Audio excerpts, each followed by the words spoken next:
All right. Hello. Good evening. Welcome to another live episode of the O&G StrikeZone. Bryan Fulford, Kelvin Rozier, Marcus Green, and we are in watch party mode. Big show tonight as we are doing this show live while our baseball team is in game 1 of the SWAC Baseball Tournament. Of course, we are the Eastern Division champs, and so we're in the top of the second inning right now after we jumped on Southern with a 3-0 lead with 3 runs. Currently sitting in a situation with bases loaded and 2 outs. So it'll be interesting as we do this show because everybody's signal may be different. I got live stats pulled up. You guys are probably watching on your screens as well. Kelvin, Marcus, how you guys doing tonight? Doing wonderful, man. Doing great. Yeah, doing good. All right. I'm doing better. We just got a strike. Yeah.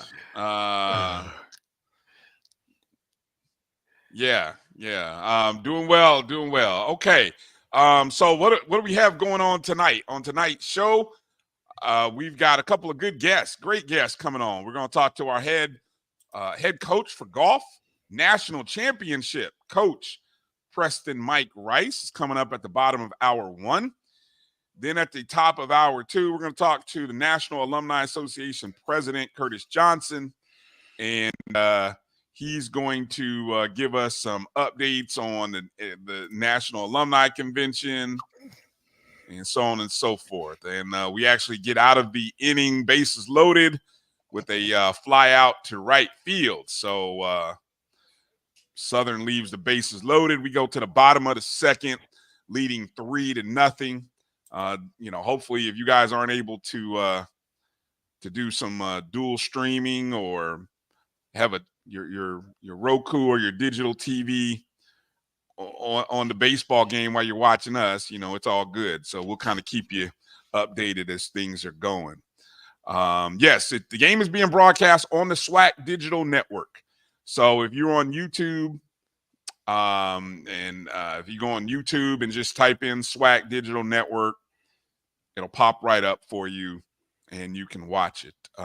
We got a lot of recruiting news and things like that happening too. Man, Marcus, it has been busy over the last. I mean, that new graphic that whether it was Coach Moore or Coach Wyndham, I don't know who was responsible for that, but that thing goes off. I got to check myself, man, because that thing has like all these little flashing lights. I'm glad I don't have any sensory motor issues. Damn, that thing is popping off every 4 hours. It's like, damn. It's high tech. I love it. It is. And I think you can tell a graphic designer did it. Oh yeah, for sure. Yeah. So I'm gonna do a quick roll call of the shout outs, and then Marcus he's gonna pull up. We're gonna start with that. I know because that's real heavy. It's been hot. So I know before we get into talking about the baseball awards and all the, and we get into golf, and we're gonna do the shout outs. Want to encourage everybody who's watching us on YouTube, whether you're watching on the O&G StrikeZone or the Jericho Broadcast Network's YouTube page. Go and hit that thumbs up button if you would, please. Take a second and go do that. If you're watching us on Facebook, that's the Black College Sports Network Facebook page or the O&G StrikeZone Facebook page. You can hit that like button. We'd appreciate it. All helps the algorithms. And then we say hello to all of our friends watching us on Instagram Live and on X. You might be watching us on any of our number of X pages. And so we say hello to you. And then, hey, you might be watching us on the Pod Zone podcast, BCSN Pod Zone.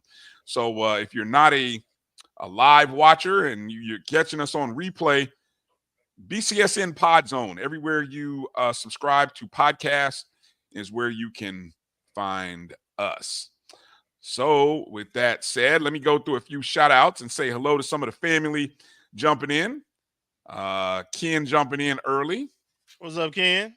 Yeah. Watch JD TV. Yeah, we got commits, more commits. This is like everybody wants to come to FAMU. And like, who left? I don't even remember who left because everybody wants to come to FAMU. Come on to FAMU. Come on to FAMU. Be a part of greatness. You get a championship. You get a championship. Exactly. Come get one. Let's run it back. Melissa Wilson checking in. What's up, Duh? Thank you. Marvin Allen checking in from Duval. Good to see Doc checking in, moderating the chat. The Gump. The Gump. Check. Yep. Check. Appreciate you coming in there, Doc. Demetra Alford also coming in. Tally ho. Yeah. Kenya checking in. Good to see you, Kenya. What's up, Kenya?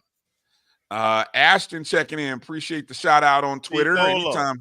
Yeah, anytime we get some shout outs from the people on Twitter, man, we appreciate the love. Thank you very much. Hey, Meredith. Hey, Auntie. My boy Tony, what up, Tony? Checking in. Checking in. Gail checking back in. in Cleveland. No, she got the heck about in Tallahassee.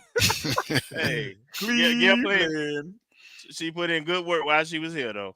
Yeah. What's the alumni base in Cleveland like, Gail? Let us know. I'd love to know in the chat. We got a good alumni base I know in Ohio, I'm sure we do, but just curious what it's like in Cleveland.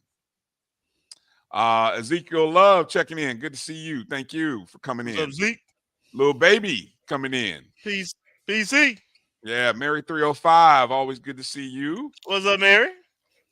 Tamara T checking in. 850. Yes, indeed. Let me see. Chuck Hunt checking in from Monroe, Louisiana. No, he in Mississippi.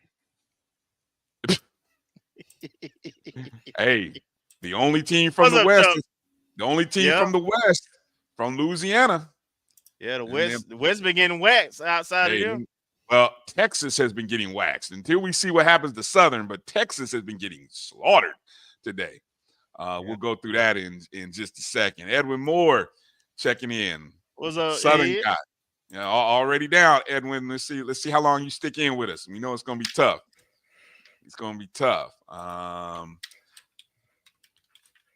JT coming in. What's up, JT? Well, we simulcast. Yeah, I thought about possibly dropping a. That's a good idea. Maybe I thought about that, but I figure we'll just do the watch party, kind of letting people know what's going on. Dwayne Sweet, what up, Sweet? Duval. Checking in. Ashley C, how's it going? What's up, Ashley? Bank Exchange, you guys be ready to get them dollar bills ready. Orange County. Bank Exchange is coming your way. NIL Collective doing some great stuff out there. A lot of NIL news out there. I was chatting with Ashley, like some of the I don't even know when we want to talk about it, if we want to mention it, but I mean, suing boosters and the head coach. I'm like, damn, that's where we're at now with this booster, with this NIL game. So yeah, man, it's crazy. HBCU band talk coming in, boy. Them Wildcats got it started early, didn't they? Woo. Yeah. Oh, gone. Yeah. Thank God they're on the other side of the bracket. That's all I'm gonna say. Yeah. Oh, you want them, huh? Yeah. Okay. Well, I want them on Sunday. Come on, Cletus. Shout out, Will. Shout out. Good to see you, Will. Alice McCullough checking in. What's up, Alice? Bull, you're never late, baby. You're on time. You're okay, Bull. Good to see you in here. What's up, Bull? Yeah. Let's see. Also checking in. Carrie Daniels checking in. Good to see you, Carrie. Thanks for checking in. Thanks for checking in. You guys can always donate to the show right there. Cash App sign, $ my JBM, my BCSN. You can also drop the Square link, that QR code there. Any and all donations help out. We got to pay for things. Like, we got to get our O&G awards going on. So we we're always fundraising. I kind of like AD Sykes, always fundraising, always trying to bring in some money. But you can always donate to the show. Cup of coffee, whatever you want to give, it's always appreciated. You can also drop a ducat in the YouTube super chat if you are on JBN. You can always do that as well. Every little bit helps. All right. I said I wanted to get Marcus. We talked about this offline. We wanted to get into talking about the recruiting news. You got graphics ready? Do I need to pull anything? What do I need to do for us? I'm just trying to remember how to share my screen. The order. Let me see. Slides. Share screen. Hold on. Let me do this. Again, let's see. Give a quick update while Marcus is doing that. Currently, we're in the bottom of the second inning. 2 outs. Look like we got a runner on first. Mm-hmm. Still leading 3-0 over Southern right now. A little bit earlier today, while Marcus is still doing that, we can kind of mention, Kelvin, the opening game. What was it? 16-1, 9 o'clock this morning. Bethune 17, if I'm not mistaken. It was 16 or 17. I don't even remember the first game. Prairie View gave up they started off bad by walking a bunch of guys. Bases were loaded, walked 2 runs in on bases loaded walks, then hit a single that brought in 2, and then a 3-run homer. Next thing you know, it was 7-0 in the first inning, and we talked about it last week's show. What we anticipated when the East meets the West. We went through a series of stats, and the West did have hitting, but it had no pitching, so that kind of nullified that hitting. Whereas the East had hitting and pitching, and it's really playing out that way. Yeah, it does seem that way. The second game, Grambling actually beat Alabama State 6-3. Yeah. I had some people, I know Dr. Cavill, a few other people I had a chance to co-host his show yesterday with Charles Bishop, who's actually he did some play-by-play, and he's doing some on-the-field commentary along with Simone Stanley down on the field. 6-3. Grambling ended up winning that game over Alabama State. I think at one point they might have even been up 5-1. So they had a big inning and kind of broke it open. It was a 1-1 tie. Broke that game open. And then the third game, Jackson State was the 4 seed from the East. Texas Southern, the 1 seed from the West. Woo, woo. Oh, boy. They used an 11-run 7th inning to blow that game open 17-4. Appreciate Edwin. Appreciate you dropping those scores in the links in the chat so I can post those out. So, yeah. As you see right there, 17-4. So the East is 2-1 so far today at the SWAC, and we are into the third inning, and FAMU's up 3-0, trying to make it 3-1 for today. I'll show graphics and all that good stuff a little bit later. Okay, Marcus, I think you got your graphics ready. Let me see. I can go ahead and add it to the stage. Yes. So just a quick recap. Let me get some of these folks are people we've already talked about before, but I couldn't remember where was the last time we left off. So Corey Collier, defensive back, coming to us from Nebraska, started out at Gainesville at University of Florida. He's a 4-star from the class of 2021, played at Miami Palmetto. So I think that class was pretty big. So we're starting to build our back end. Next one. Jalen Ward, wide receiver out of Thompson High School in Alabama, and pretty much a powerhouse at the top level. So he's going 6'3", 200. So we're getting some size there. And he's rated as a 3-star player, and he's coming from Middle Tennessee State. Uh, Now we start getting the defensive line. We got Lattery Kinsler Jr. coming from Pahokee from class of 2020, and I'll talk about a little bit about that later.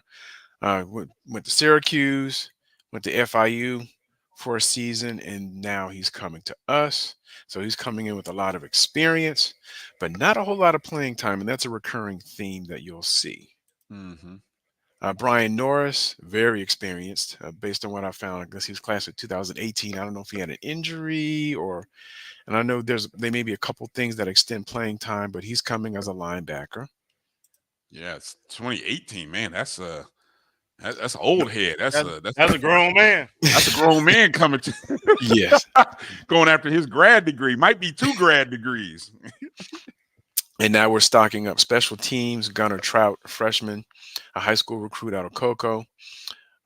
So he's voted Florida Today All-Space Coast Team, and they won the Class 2A Suburban State title this year. So it comes up with accolades. So now we get into the more recent folks. Another defensive lineman. Again, he can go either way based on his weight. 6'1", 261, Stantavius Smith. And we actually offered him out of high school. Okay. He's right up the road from Albany, or was it Albany? From Doherty High School. He went to University of UAB for a year, and now he's coming back to us. So we see some of the ties and some of the relationships that were previously formed, assuming bringing him back to us. You see he has a lot of accolades in terms of from his junior year. Thad Franklin, this is like the big signing from a couple weeks ago almost now, a running back. Coming from Miami and then Louisiana Monroe, and he was a 4-star player coming out of high school, played for Powerhouse Shamada Madonna. So we're starting to see stocking up at Miami well, recruiting ties. Not only that, but at the running back position. So we Rodney Hill decided to go elsewhere, but we backfilled, if you will, with another player with suitable talent and size, 6'2", 220. So I'm guessing he's probably maybe about the same size. Excuse me. Same size as the running backs we have and we had. So we have another speed pounder. So I'm glad about that. And I don't know. And another running back athlete from Tallahassee area, Dorian Collier. He goes about 6'0", 225. So we're going to, if depending on the rotation, we have some diversity in the backfield, but they're some pretty big boys. I don't know. Million pound. I don't want to be on. I wouldn't want to be on the other side of that offensive line to see them coming downhill. I mean, you thought Terrell Jennings was something, so now we got Collier, we've got Thad Franklin coming back with. It'll be fun to kind of break down these depth charts. All speculative, but it'll be kind of interesting to kind of break that stuff down. And now we come up on within the last week and a half. Cameron Donald committed on, I guess that was Monday. Cameron Donald. Yep, it's coming on defensive line out of Woodmont High School in Piedmont. And actually, he started out as a defensive end, so he bulked up while he was in school at Kennesaw State. So he was voted to the All-State team.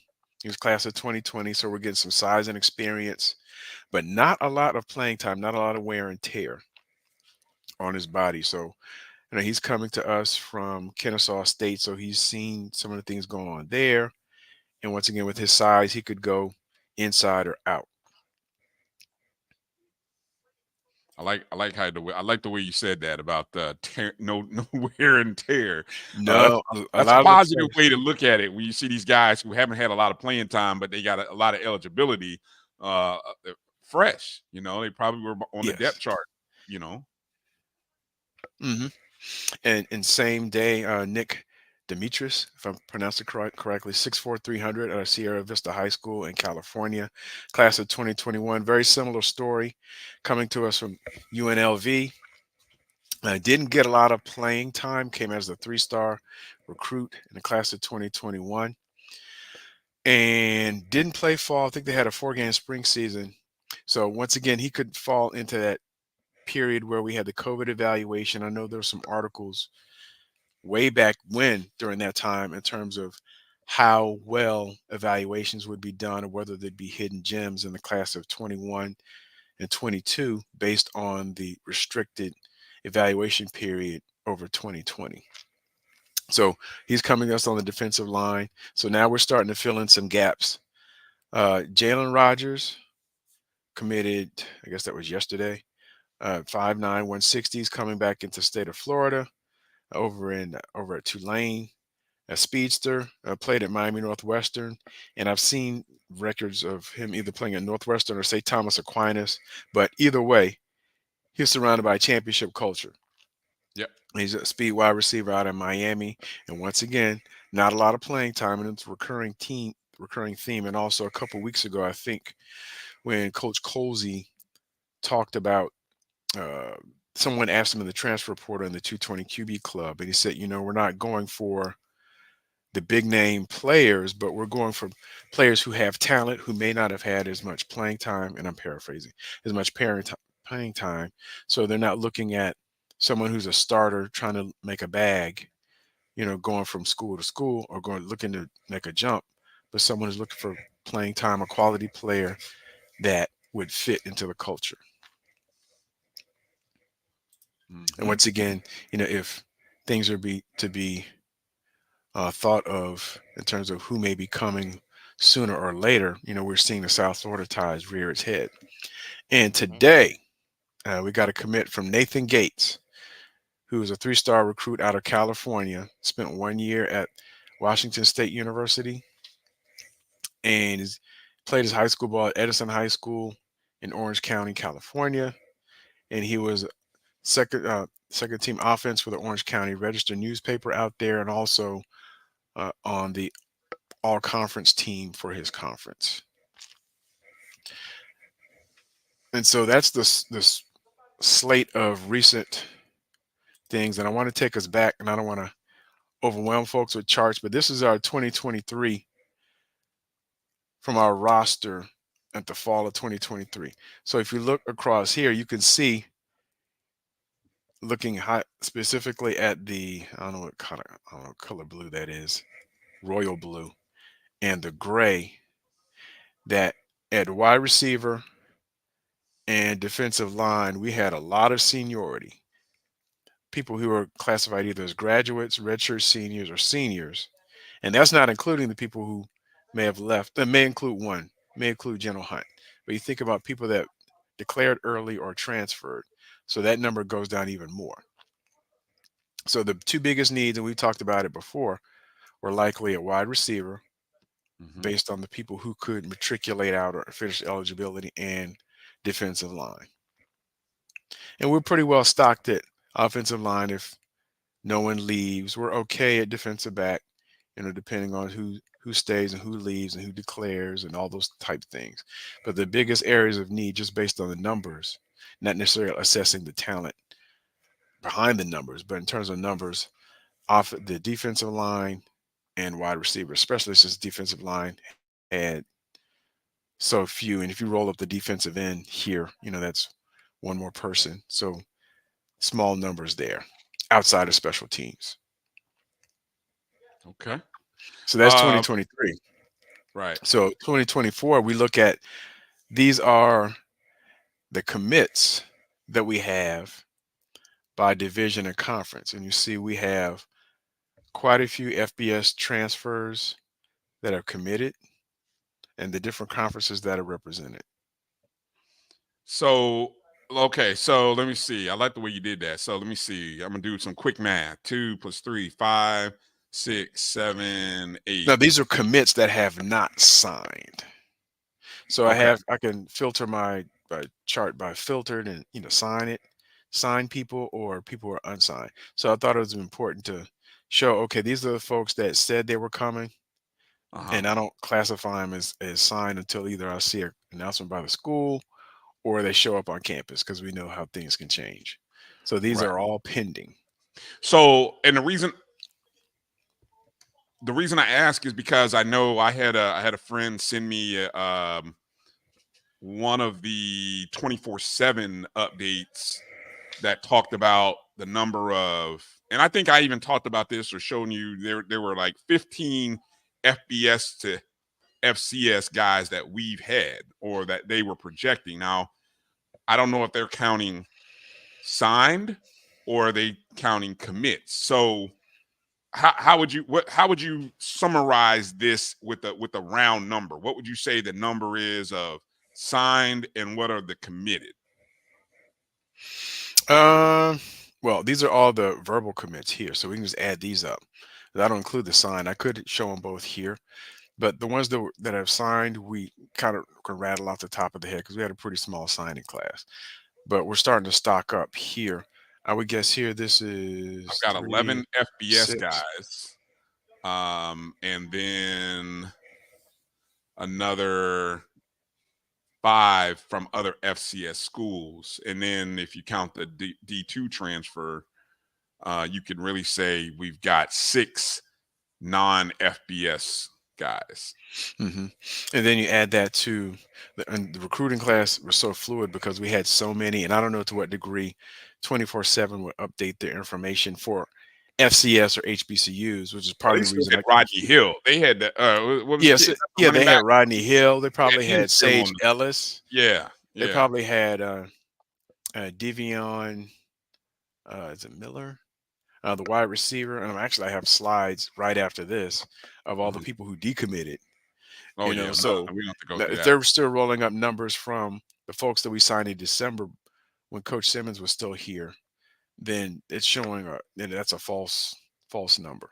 Right, And right. I don't know to what degree 24/7 updates or cares about FCS level, and which is part of the reason why I keep track of our stuff for FAMU because the numbers are always off and didn't really reflect. Yeah. Quick question. I had Sweet asked the question, who's the Cali Connect? Because the young man, the offensive lineman that came in, he's a a California guy who played at Yeah. Washington State Yes. last year. So I I mean, have no idea. I mean, he's on the offensive line, so you would assume Coach Henry, but you never know what kind of connections different folks have. And yeah, I don't know who has connections out at Washington State or even to his high school coach to be able to foster that. might have to reach out to the Mooses and see if there any connect out there. You know, that's the I think isn't he the only Cali Connect that we've had in the last couple years? The tight end who played on the same team Ah, yeah, Mhm. yeah, yeah, here Yeah. now. Okay.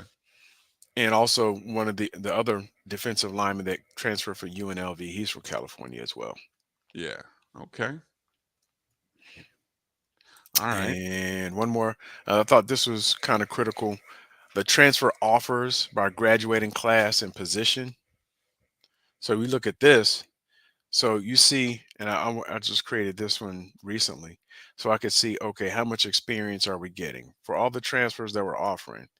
We see the biggest amounts are class of 2020 and class of 2022. So I was looking at this to understand, are we going for more experience in terms of age, maybe maturity, not necessarily playing time or a combination of both, and also whether that the COVID years, if there were some miscalculations around talent and they're dropping down, or if the advent of the portal, forced some people out from a numbers game at their previous location, a previous school, and see how things played out.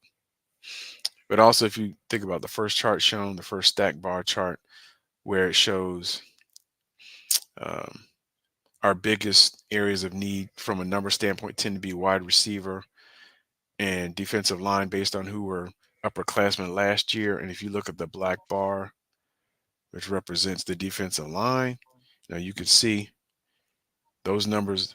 That A lot of section's pretty offers. big. You have a lot of Yeah, a lot of offensive defensive line across from yeah, 2019 to 2023. yeah. And then the peach looking one up the top is the wide receiver, which may Mhm. be the second biggest gap. And I think what's that gray one? Defensive back. And we've worked quite a few, but defensive line was clearly an area of emphasis, and wide receivers were as well. And that ties into the numbers we looked at from last year's upperclassmen in terms of who left or who could potentially leave and what we need to do to replace it. All right. Great stuff, Marcus. That's all I got. Great stuff. Great stuff. Let's see what did JT said. JT still worried about. Why are we worried about the front seven? Why are we worried? I mean, now, granted, we haven't seen these guys play, so maybe that's where your worry is. But I mean, we're gonna have to trust the process, right? These are guys who have been recruited at the higher level, 3-4-star guys. You know, like Marcus said, they don't have a lot of wear and tear on the tires. So, I mean, hopefully it comes through, right? I would expect at least one more defensive lineman, maybe at least one more offensive lineman. There's a couple guys still out there that we offered previously that are still floating in the portal. So we'll see how things flesh out. Go ahead, Kelvin. No, I was just gonna say my comments are, you can see that we have a defensive minded head coach as well as an offensive lineman as the OC. Offensive line coach as OC. Because if you look at the measurables of the kids that we're bringing in, they fit the profile. They got length. They got good size. They're coming from winning programs, high school as well as college. So everything projects that, you know, they will come in and be successful. And if you think about what Coach Simmons said, and us playing against Howard and playing against the MEAC, the difference between the two leagues, he always said, was in the trenches. Mm-hmm. And we're paying attention and bringing in size and athleticism and talent. You're a better coach when you can bring in talent. So we bringing in talent and depth in those, because we know that we're pretty good at the skill position. So I'm encouraged. But, you know, we got new coaches, new places, going to have some new pieces. So we have to see how it all come together. But worry is not what I am. I am excited. And I'm anticipating championships. That's what we do. That is what we do. And the JT's question, the QB battle, I mean, who knows? I mean, we don't know what's going on there. But I think once again, Coach Colsey said in that QB club meeting that he was holding a spot for a quarterback so that the new quarterback coach could bring in somebody that he liked. We haven't gotten a commitment yet from a quarterback, so I guess he's still looking, or he's still waiting on the person that he likes to say he's willing to come. So that's probably one other thing that's missing. I think our starting quarterback is there. I don't see anybody coming in the last minute and beating out one of these guys that are already in camp. No, and it could be somebody who has multiple years of experience that would be here to be able to, because Daniel Richardson's graduating after this year. So It could be somebody with 2 or 3 seasons left of eligibility that can provide competition for whoever comes back for 2025. All right. I'm going to start a couple other questions that some of you guys have asked, like Sweet and EA. We'll come back to those a little later in the show. Just a quick update. We're now in the bottom of the 4th inning. FAMU is leading 3-1. We gave up a run in the top of the 3rd inning, but got out of a bases loaded situation there. And another one? No, I think that was back in the 3rd I think that was in the 3rd when we got out of that situation. And so got through the 4th cleanly. Now we're bottom of the 4th, runner on. So when we come back from the break, we'll kind of see if we've found a way to get any more runs on the board. Again, FAMU leading 3-1 over Southern. That's on the SWAC digital network, which you can watch on YouTube. So if you're doing 2 screens like we are, go from there. Coming up, we got our HBCU national champion coach. Coach Mike Rice, coming up here right after this commercial break. You're watching the O&G StrikeZone right here on the Black College Sports Network. We'll be back in just a moment. The Cuvée Group is a Florida-based marketing and training consulting firm. We help businesses communicate to their target audience and engage them in conversation. We also help to expand their audiences, which will ultimately result in growth for those organizations. In addition to being a certified constant contact specialist, my colleagues and I are also certified in John Maxwell Leadership Principles. We use these proven principles to conduct workshops, training, and private coaching sessions for individuals and companies looking to take things to the next level. Contact us to schedule a free consultation. Issues today, don't delay, call Cuvée. This is the Dean of the College of HBCU Sports, Kenyatta Cavill of Dr. Cavill's Inside the HBCU Sports Lab with Mike Washington and Charles Bishop.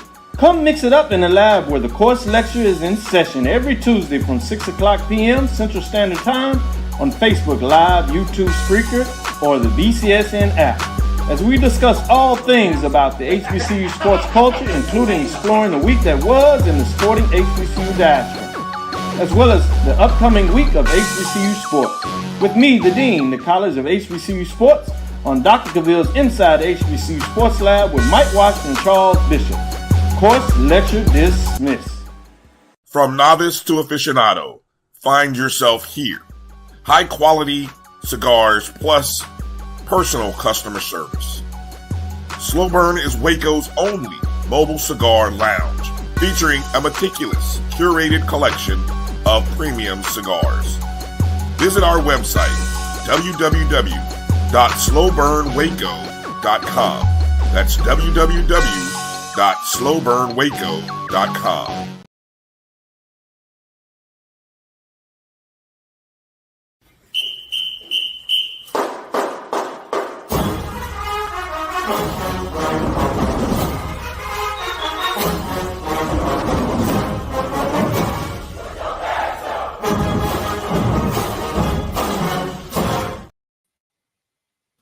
Well, welcome back to the O&G Strike Zone.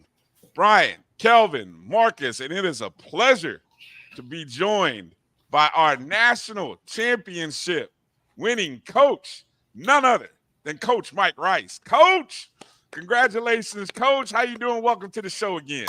Doing great. It's been a while. Yeah, that's all right. You had to go win some. You had to win some titles, Coach. We understand how that works. It was a good end to the season for sure. Yeah, definitely. Let me do a couple things here before we get you going here, because I put together some stuff. I want to first off let people know, hey, what we do when we win championships, what do, Kelvin? We support. We got to give. So right there, Rattler Athletic Fund. I couldn't find the actual code number, so I was like, let me just put the link there. myfamu.edu/giving/FAMU golf with a question mark. I don't know the question mark, but whatever.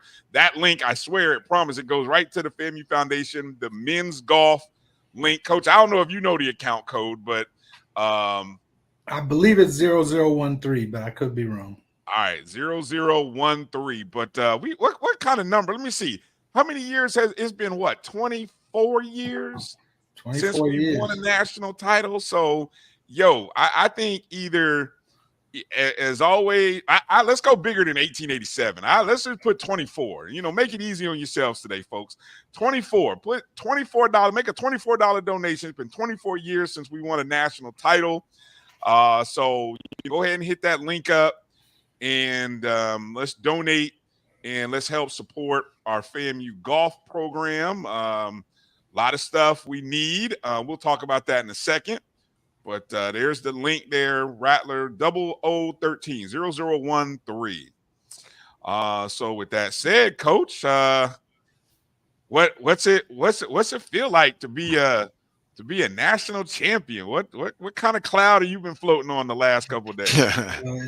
It feels really good. Like you said, it's been 24 years. It's something we've been chasing for a while.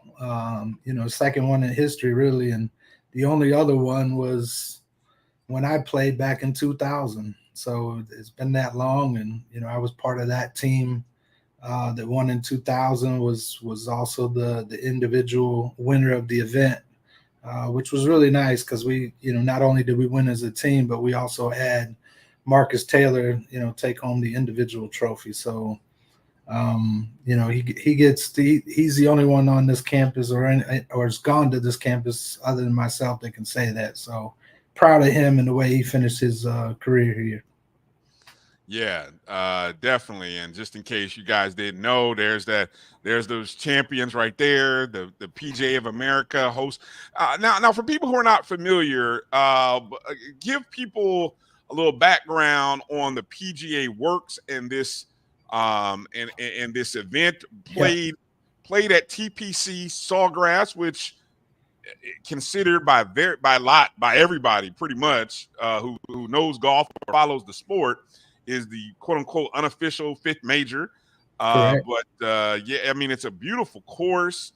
So I mean, just talk a little bit about that. So yeah, PGA Works, a lot of people don't obviously wouldn't recognize that name as a championship, but the former name of the championship was National Minority Championship for years. They changed it about, I want to say 4 or 5 years ago. We were not crazy about the change of the name, to be honest, but obviously we lost that. But it is our national championship. This was something that started, I want to say sometime in the 80s, was contested until 97, I believe, by the Black Coaches Association. They would put the tournament on. The PGA of America took it over, I believe, in 97. I played in 96 in Cleveland, which was the last run by the coaches. And then in 97, the PGA of America took it over. And quite frankly, they do an amazing job with the event. They run it just like a major. I mean, they make the guys treat like, it is their national championship. And TPC Sawgrass is a great way to play. I mean, 17 is one of the most famous holes on tour. Like you said, it is considered the fifth major. It is the Players Championship, which is run by the players, the PGA Tour. And so the one thing that we were thankful is that there was no drama coming down the stretch. We had pretty much put it away before we got to those last 2 holes, which is exactly what we wanted to do, because 17 could be a little scary with the with the tournament on the line, as well as 18 too. So I mean, the guys showed up. We were not we were disappointed with the way we played at SWAC, even though we tried to catch them the last day as well. We just ended up a little short, and they took that little chip on their shoulder and worked their butts off, leading up to PGA Works. And look, we played as a team. You can kind of see from some of the videos and the pictures. I mean, these guys loved each other. It was a very tight-knit team, and that was one of our goals and focuses of the year was to make sure that we brought this team together. So we did play as a team, and they played for each other. They loved each other, and it was a heck of an experience. Mm-hmm. Go ahead, Kelvin. Coach, congratulations again. You got a lot of seniors leaving. So talk about your roster management. First 2 are leaving, and then the goal of replacing them. Yeah, I mean, you're right. It was a senior leadership team. We have 5 graduating, 5 that are gone. There they are, right there. We're gonna miss them. It's hard to. I mean, we don't call it. We're reloading. We're not. We got some guys coming back that have contributed in this lineup. That quite frankly, we got a freshman that was leading the tournament going into the last day, and he didn't play his best, but that's a lot of pressure for a freshman coming down the stretch. But I mean, we got five freshmen coming in to take out their spot. I think they're really talented. It's going to be I think it's going to be a really good class. We haven't had to reload like this in a while. But look, these same guys that you're seeing now is a reload from 4 years ago where we won the MEAC championship. So, it takes time to develop them, obviously, as you see. the portal's a different game as well. As one of those guys that was a kid that we brought in he had a fifth-year senior year. It was a big part of this team. So, I mean, it's going to be a young team, but, I think we'll do a good job of making sure that they're ready by the end of the year. Okay. Awesome. Go ahead, Marcus. Good evening, Coach. Thanks for joining us. Can you tell us and our viewers what were some of the challenges that the team faced this year and how you persevered to secure a national championship? Yeah, I mean, I think, well, first of all, we lost 3 last year in the portal, 3 sophomores that really were going to be the future of this program, and they decided to go elsewhere. So we hit the portal and brought some guys in. And when I said that, they're team-wise, we just weren't bonding like we had in years, and we knew that. So bringing the new guys, and that was one of our focuses. We want to be a close team. I personally think that if you're not, you're going to have a hard time winning. So that was our big focus this year. Let's do a lot of we did a lot of team bonding. We did some things at spring break to kind of bring them together, and some other things. But it's golf. You hope that you're peaking at the end of the season. We played really well in the fall. Look, this program, to really give these seniors a little pat on the back. We've won at least 2 tournaments for the last 6 years in a row. I mean, that says a lot. There's programs that never win tournaments at all, and we're winning 2 or 3 a year, at least 2. And so we won 3 more this year. So it was a heck of a year. But we really played well in the fall. We kind of struggled a little bit in the spring, and then obviously we caught fire in the last tournament, which was great to see. I mean, a 30-shot win is a lot in golf. Oh, yeah. That's huge. So just good to see them play good together. All right, thank you, Coach. I want to give you a chance, Coach. I'm gonna go back through those guys again, and I'd like you to just maybe talk a little bit about each guy. Give you a chance because, like I said, I love the piece that the athletic department put together following the championship, where we kind of did that special look, and you had a chance to sit down, or they did some sit down interviews with the guys. Yeah. But I want to give you a chance to kind of just speak on these guys, and I'll just kind of go down the line here to 5 guys, and we got Deion Riley here, and then we'll go on down. Right. Deion's a 4th-year guy, just graduated. Deion didn't play a lot. Really talented player, hits it a ton. But never really, just couldn't quite get into the lineup. But I'll tell you what, one of the best teammates we've ever had at this university. I mean, this guy he's going to root his team on. He's positive every day, all day. And just great talent. But didn't get a chance to play much, but again, we loved having him. And then we got Miles Taylor. So Miles, and you'll probably see next will be Marcus, who won the event. This is his twin brother Miles from South Africa, who played quite a bit his freshman year, and then kind of struggled for a couple years, trying to find his game. Kind of lost confidence a little bit. I wouldn't say he was trying to find his game, lost a little confidence. But going into this year, he really committed a lot this summer to working hard. He wanted to travel, and man, what a great job.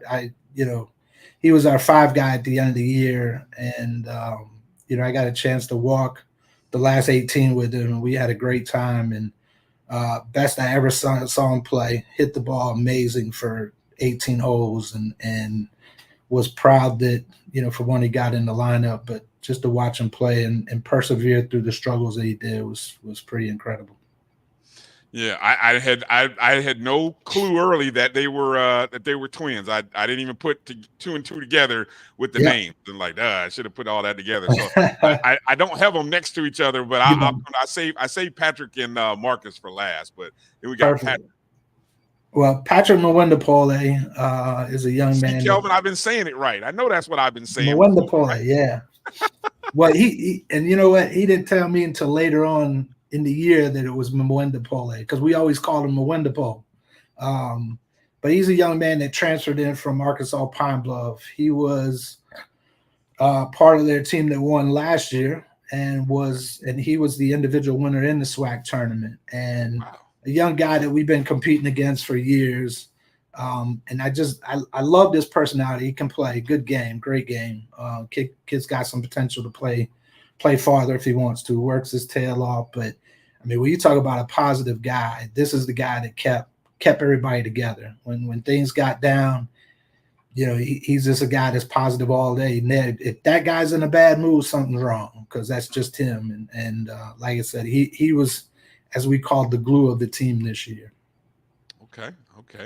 And then we got Patrick Jean-Pierre, captain or co-captain. I've heard definitely him called captain. So you're right. He's been captain the last 3 years, and this is a special guy that came to us. I got his name. He actually, great story. You know, you always have a few over the years that you just end up bonding and knowing better than another. This is the guy right here. Him and I have had a great relationship. Been through ups and downs, obviously, as a player and coach. But I even told him. The last 18, I wanted to walk with him, but it wasn't going to happen, because if we were walking together, he would have been balling or I would have been balling, because I just love the guy that much and I have so much respect for him. But he's a young guy that wasn't playing out of college because his grades were so bad coming out of high school. But he ended up going to Clayton State for a year. I ended up getting his name from an alumni. Did some research, had some conversations with the young guy, and I just thought, he wanted to play at FAMU. It wasn't that he wanted to play golf. He wanted to be here at FAMU, and we're always looking for those guys for sure. But what's remarkable about him, not just that he was our captain and the leader of this team, but like I said, his grades were so bad going into high school. This young guy graduated with a 3.6 GPA.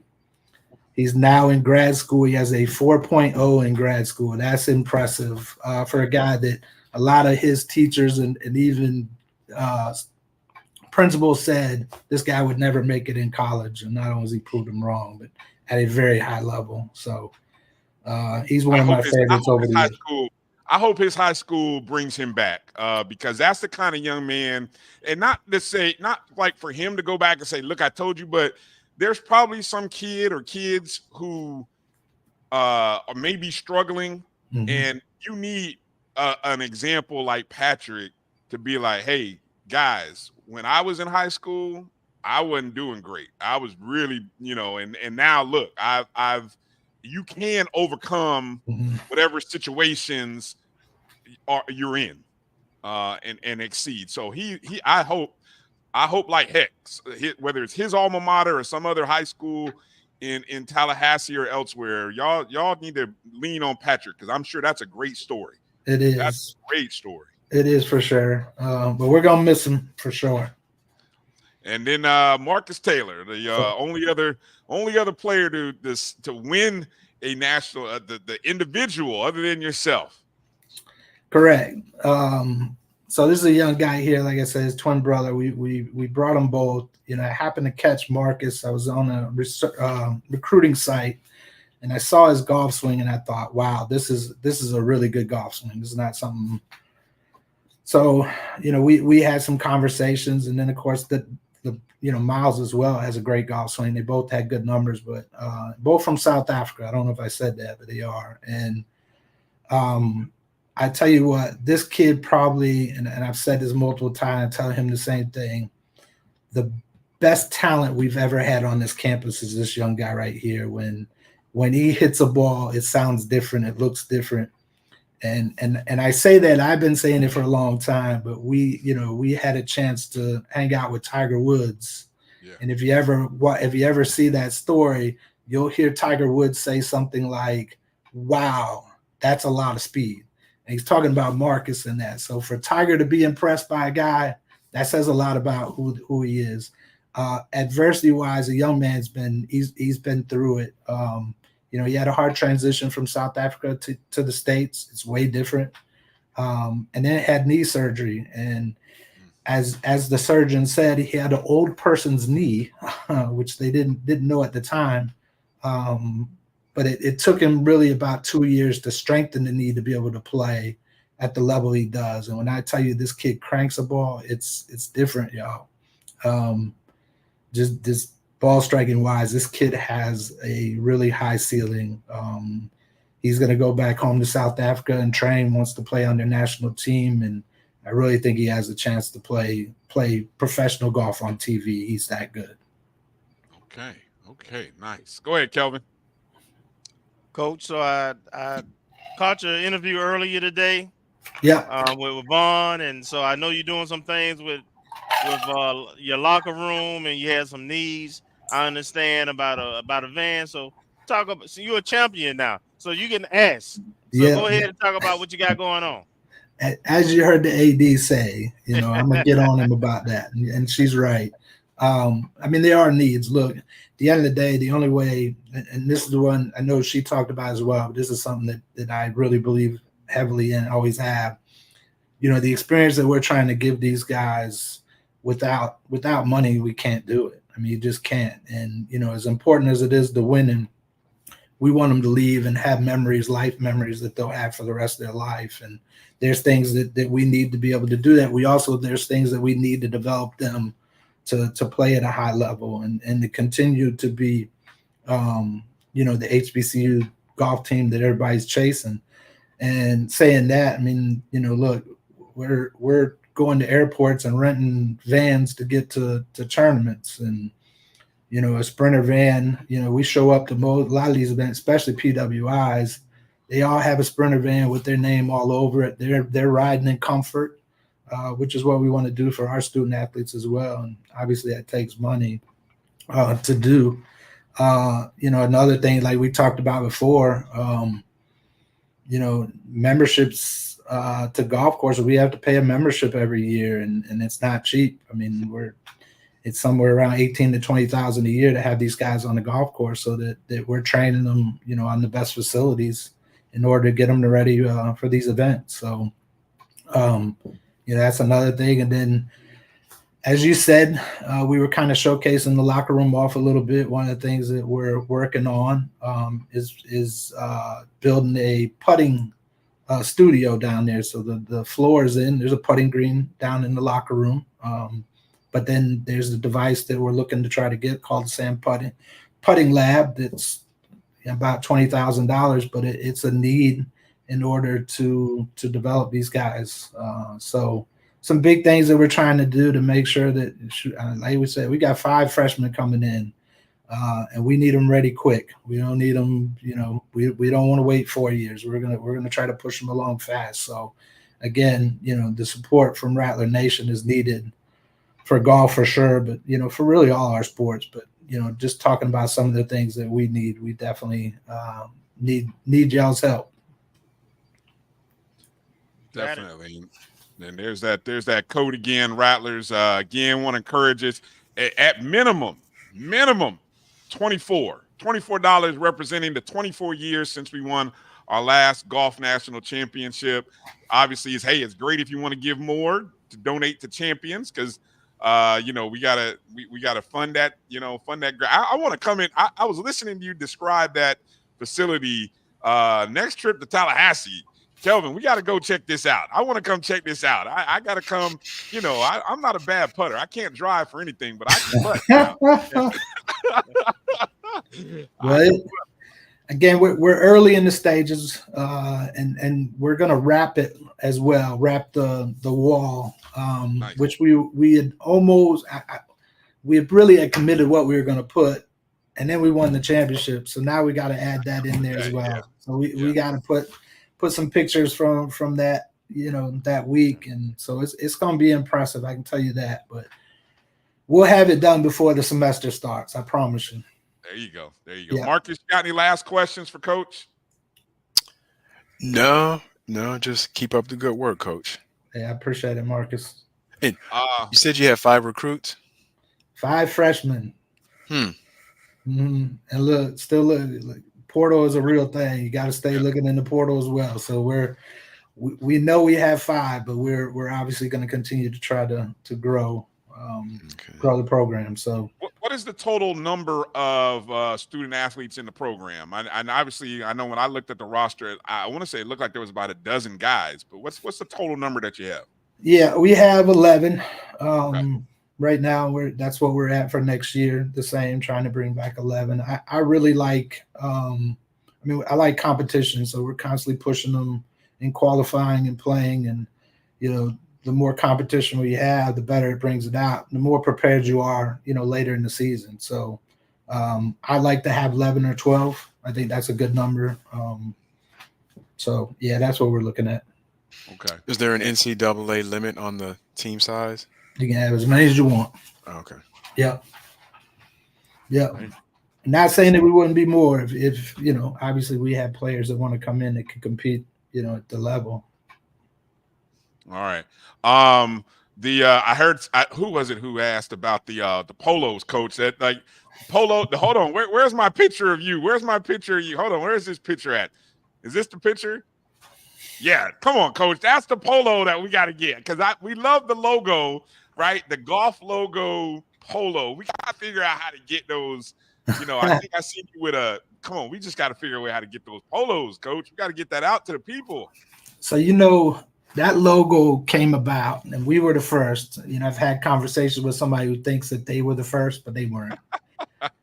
That logo came out. We were playing in regionals in 2021, and in the group we were playing with LSU. LSU had the tiger with swinging a golf club, and I thought when I got back, I had asked somebody like, "Hey, I know there's a cartoon character of Venom. Can we put a golf club in their hands?" So that's where it all came about. Now you see football and softball. Everybody else views it, but golf started it. Yep. See, look, we got our financial people on it, coach. Look, Right. they done already figured out the math here. $50 polos. We all us golfers out there or non-golfers or people who just wear polos. Look, they done did the math for you, coach, right there. I like it. And I think so. Look, I don't know if that one's trademarked or not, but somebody in the athletic department, please get that logo trademarked quickly. Yeah, I think it's an official. It is. It is. Okay, Yeah, good. it's on the marketing. Yeah, Good. I mean, I don't know if the golf one, but the mascot itself, and I guess in its uses are part of the. I'll put that up there again for anybody in the athletic department who's watching. Hey, look at this. Look, $50. Oh, look. See, Kenya using that in that business degree. She'd already got it figured out for you. That money can go right into the golf program. Come on, FAMU Athletics. Let's go. I like it. Oh, man. All right, Coach, I want to give you the last word. Kind of, man, it's been a great year. It's a great way to end the season. So I just want to give you the last word and opportunity. I appreciate it. Yeah, like I said, I'm gonna miss these guys that are graduating, the leadership. But it was a heck of a ride to get to where we were. Like I said, we've been chasing this thing for 24 years. We were close many, many times. We've had some individual winners. We just couldn't get the team through, and to do it in the fashion we did too was what was fun. I have this superstition that I started years ago. We have live scoring. I never watch live scoring. I never know what's going on till the end. Obviously, the guys are talking there, and I know we're up. But my whole thing with them was to keep them humble. That it's golf, that can go away really quick. But I just enjoyed, the team that we had and the closeness of the guys, and just watching them fight for each other, and then we get to send them off with some great memories. And look, as much as I'm reminiscing still about it, I know they are, and that's what makes the year so much fun. All right. Well, again, Coach, thank you for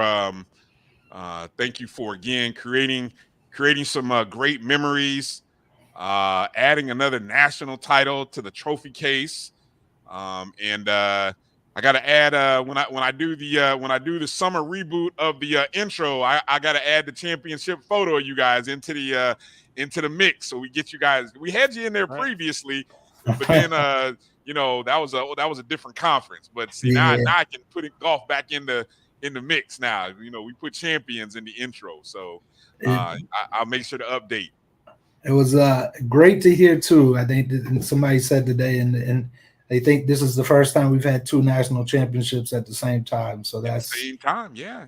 So that says a lot. We might get 3 if we keep rolling the way we roll. We might get 3. So I mean, it a banner year for FAMU Athletics. You guys added to that. So congratulations to all the FAMU golfers, all of you guys. Congratulations, Marcus. We enjoyed having Patrick on the show when we had him earlier in the year. So it's a great pleasure. And so again, just reminding everybody, make sure you guys donate again. Rattler Athletic Fund. The code is 0013. At least we think it is. That's what Coach thinks it is. And then, but if not, there's the link. I know that link goes right to the web page. You can donate to men's golf. $24 minimum. $24 representing the 24 years it's been since we last won a national title. Coach, thank you. Thank you. And please give to golf, give to athletics. We need y'all's help. Amen. Well said, Coach. All right, take care. Have a good night, Sam. Thank y'all. All right, Coach. All right, again, Coach Mike Rice, always a pleasure. Quick update here before we go to a break and come back with Curtis Johnson. We are in the top of the 6th inning. Let's see where we were. We were 4-1. We gave up a run. I think it was a home run that we gave up in the top of the 5th. It was. We are now. What's that? Yeah, there was a home run. Okay, yeah. We had opportunities to add on and didn't. So hope it didn't come back to hurt us. Yeah. So we just got to keep going. Caleb's still on the mound, right? Yes. Caleb's still on the mound. Okay, good deal. So, that point is upcoming. Usually when you get into about the 7th inning or so, we're in the 6th now. So we kind of see if Caleb can get through the 6th before we start going to the bullpen. So, we need more runs. I'm right there with you, Marcus. Okay, let's go ahead and take a short break. Come back. Our National Alumni Association president, Curtis Johnson, is going to join us, and we'll talk to him and find out how plans are progressing for the National Alumni Convention and what things are in store for athletics from our great Alumni Association. You're watching the O&G StrikeZone right here on the Black College Sports Network. We'll be back in just a moment. It's never too early to plant the seed, to share the tradition, and instill a sense of pride in your HBCU with your little ones. HBCU Pride and Joy Children's Boutique helps you share your school spirit with a wide selection of adorable kids apparel and accessories officially licensed from your favorite HBCU. Visit hbcupridejoy.com and follow us on all social media at HBCU Pride Joy on Facebook and Twitter. This is Bryan Fulford. AD Drew and I are co-hosts of the BCSN Sports Wrap. We talk about all things related to HBCU athletics. From the games, teams, coaches, and fan interest stories, we cover it all. You can find our shows on Facebook at BCSN Sports Wrap, YouTube at MyJBN Online, and everywhere you listen to podcasts like Anchor, Spotify, Google, and Apple Podcasts. You can also find the show on the Jericho Broadcast Network's app. Make sure to download. We look forward to you joining the conversation and being a part of the show. I'm returning to Clinton Paris, and Tampa's my community. I grew up here, went to school here, and my wife and I make our home here. What makes Tampa special are its people. So when I represent someone injured in my community, it's personal. Call my office and speak to a real lawyer and not some referral service. I will fight the insurance companies to get the settlement that you deserve. At the law office of Clinton Paris, we take the pain out of being hurt. Since 2002, Empowerment Resources, Inc., a nonprofit organization, has empowered more than 1,500 youth and adults in Duval and surrounding counties. Through its programs, Journey into Womanhood, Girls Mentoring, Life Skills for Teens, and Parenting Education Coaching. To get involved with programs, volunteer, or donate, visit www.empowermentresourcesinc.org. Follow us on social media, facebook.com/empowerment.resources and instagram.com/empowermentJAX.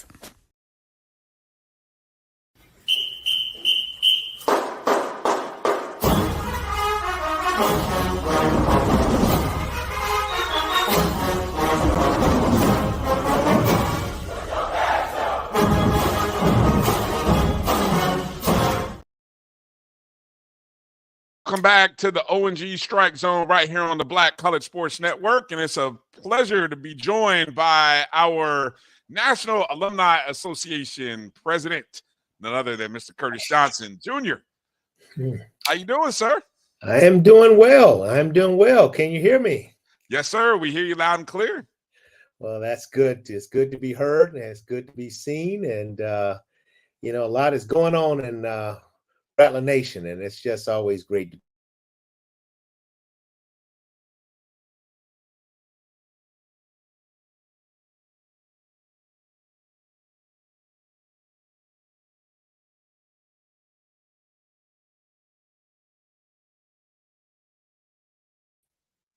Let me see. Did I lose my connection? Hello? Am I still there? Am I still there?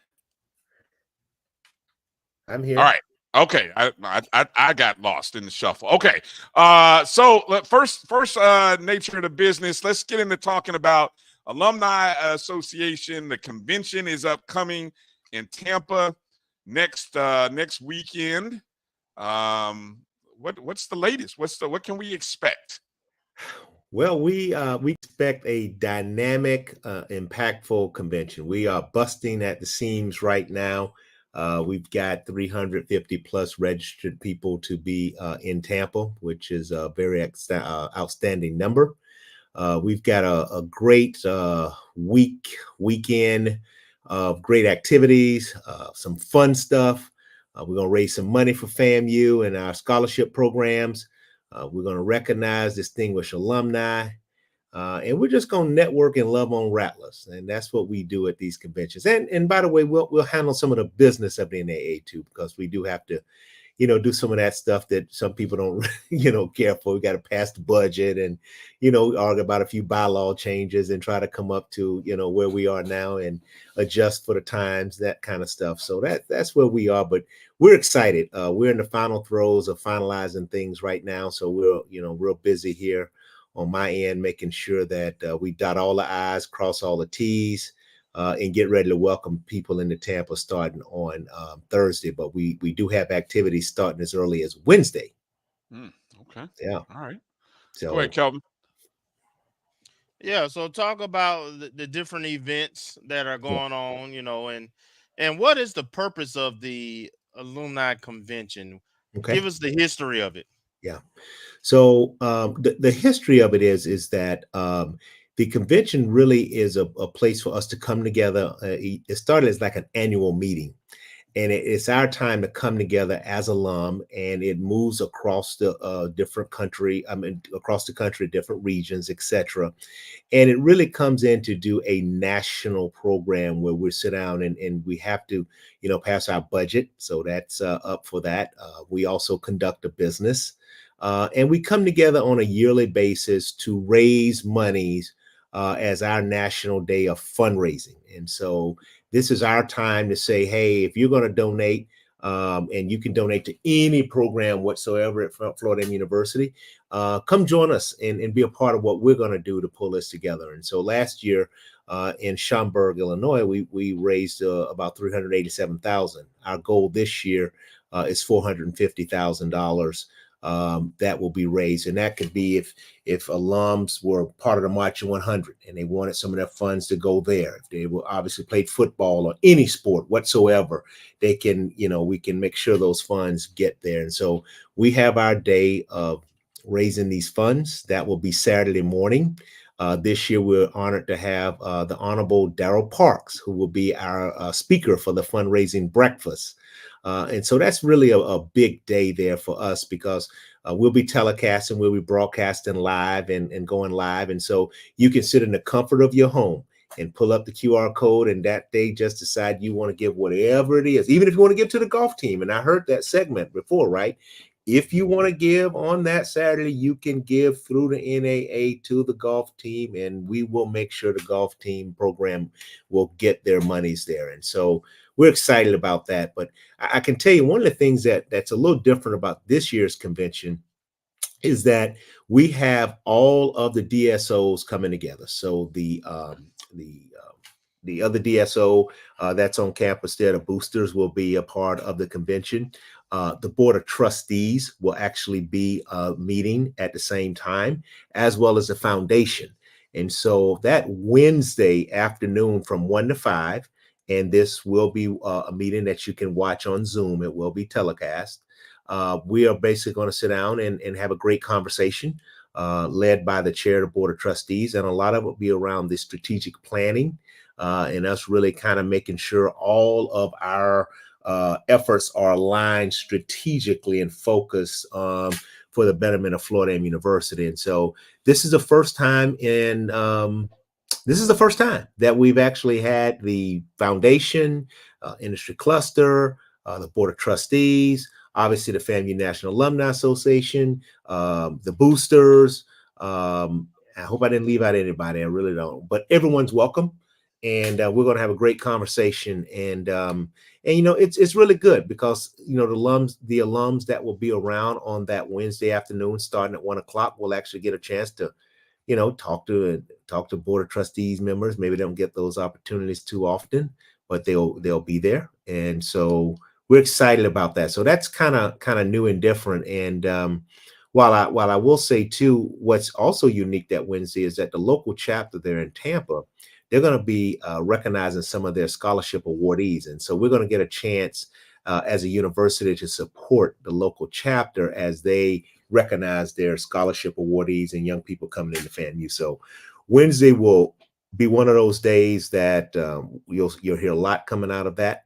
But the convention officially kicks off on Thursday at 10 o'clock. So we will gavel in the convention. We will do the work of the National Alumni Association. We will, those chapter, the officers of the National Alumni Association will make their annual reports that they have to give.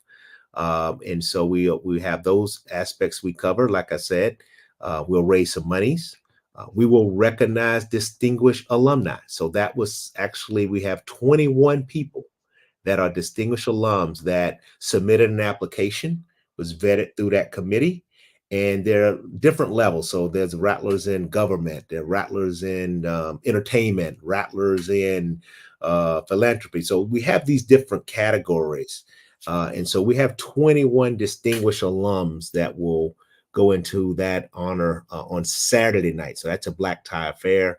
And again, these funds that we raise from these types of events all fund two of our programs. One is our National Scholarship Program, which all of the young people at Florida can apply for, as well as freshmen, as well as our Save Our Student, which is the one that's commonly, you know, we have young people that need $1,000 or $500 or $2,000, you know, because they need to register for that next class and they don't have it. And so we're able to kind of assist with that to keep our young people on track. So that's just some of the stuff. You know, we've got a lot of other fun stuff. Opening night ceremony is Thursday night in Tampa. It's free and open to the public. We're going to be at a great place called Armature Works, which is on the Tampa Bay, and just come out and network with rattlers. You know, we're gonna have a great atmosphere. That's the one event that won't cost you any money to pay to be there. But I will tell you, late breaking, that Coach Cozy will be there. Okay. And, he's bringing the championship trophies. Oh, wow. And so if you want to get your picture taken with that trophy, it's going to cost you a little donation. Now, it's not that, you know, I'll just let you get the trophies and be up there with that, right? You know, right. you can fill that part out and help Coach or help us raise money so Coach Cozy and get in there and get your smile on and hold the trophy. But yeah, we got that on Thursday night at Armature Works. So we want everybody from St. Pete, Clearwater, Tampa, wherever surrounding areas, just meet us at Armature Works on Thursday, starting at 7 p.m. It's an indoor-outdoor event. We got a beautiful area there, and you'll probably see a lot of pictures from that. But we just want people to join us there Thursday night, and you know, we're going to recognize some of our celebrity guests that will be there, and we'll cut the ribbon officially opening that. But it's just a great party, and the ones and twos will be run by none other than DJ Demp. DJ Demp is our newest associate member of the National Alumni Association. And, you know, just bringing him aboard, a lot of people didn't realize that you don't have to graduate from FAMU to be a part of the National Alumni Association. And DJ Demp is a renowned DJ who has honed his craft.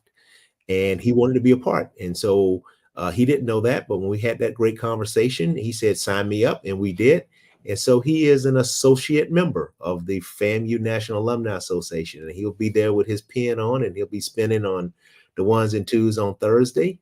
And I just want to have everybody come out. So what other questions? I got more I can do, but I think we need to break this up. Yeah.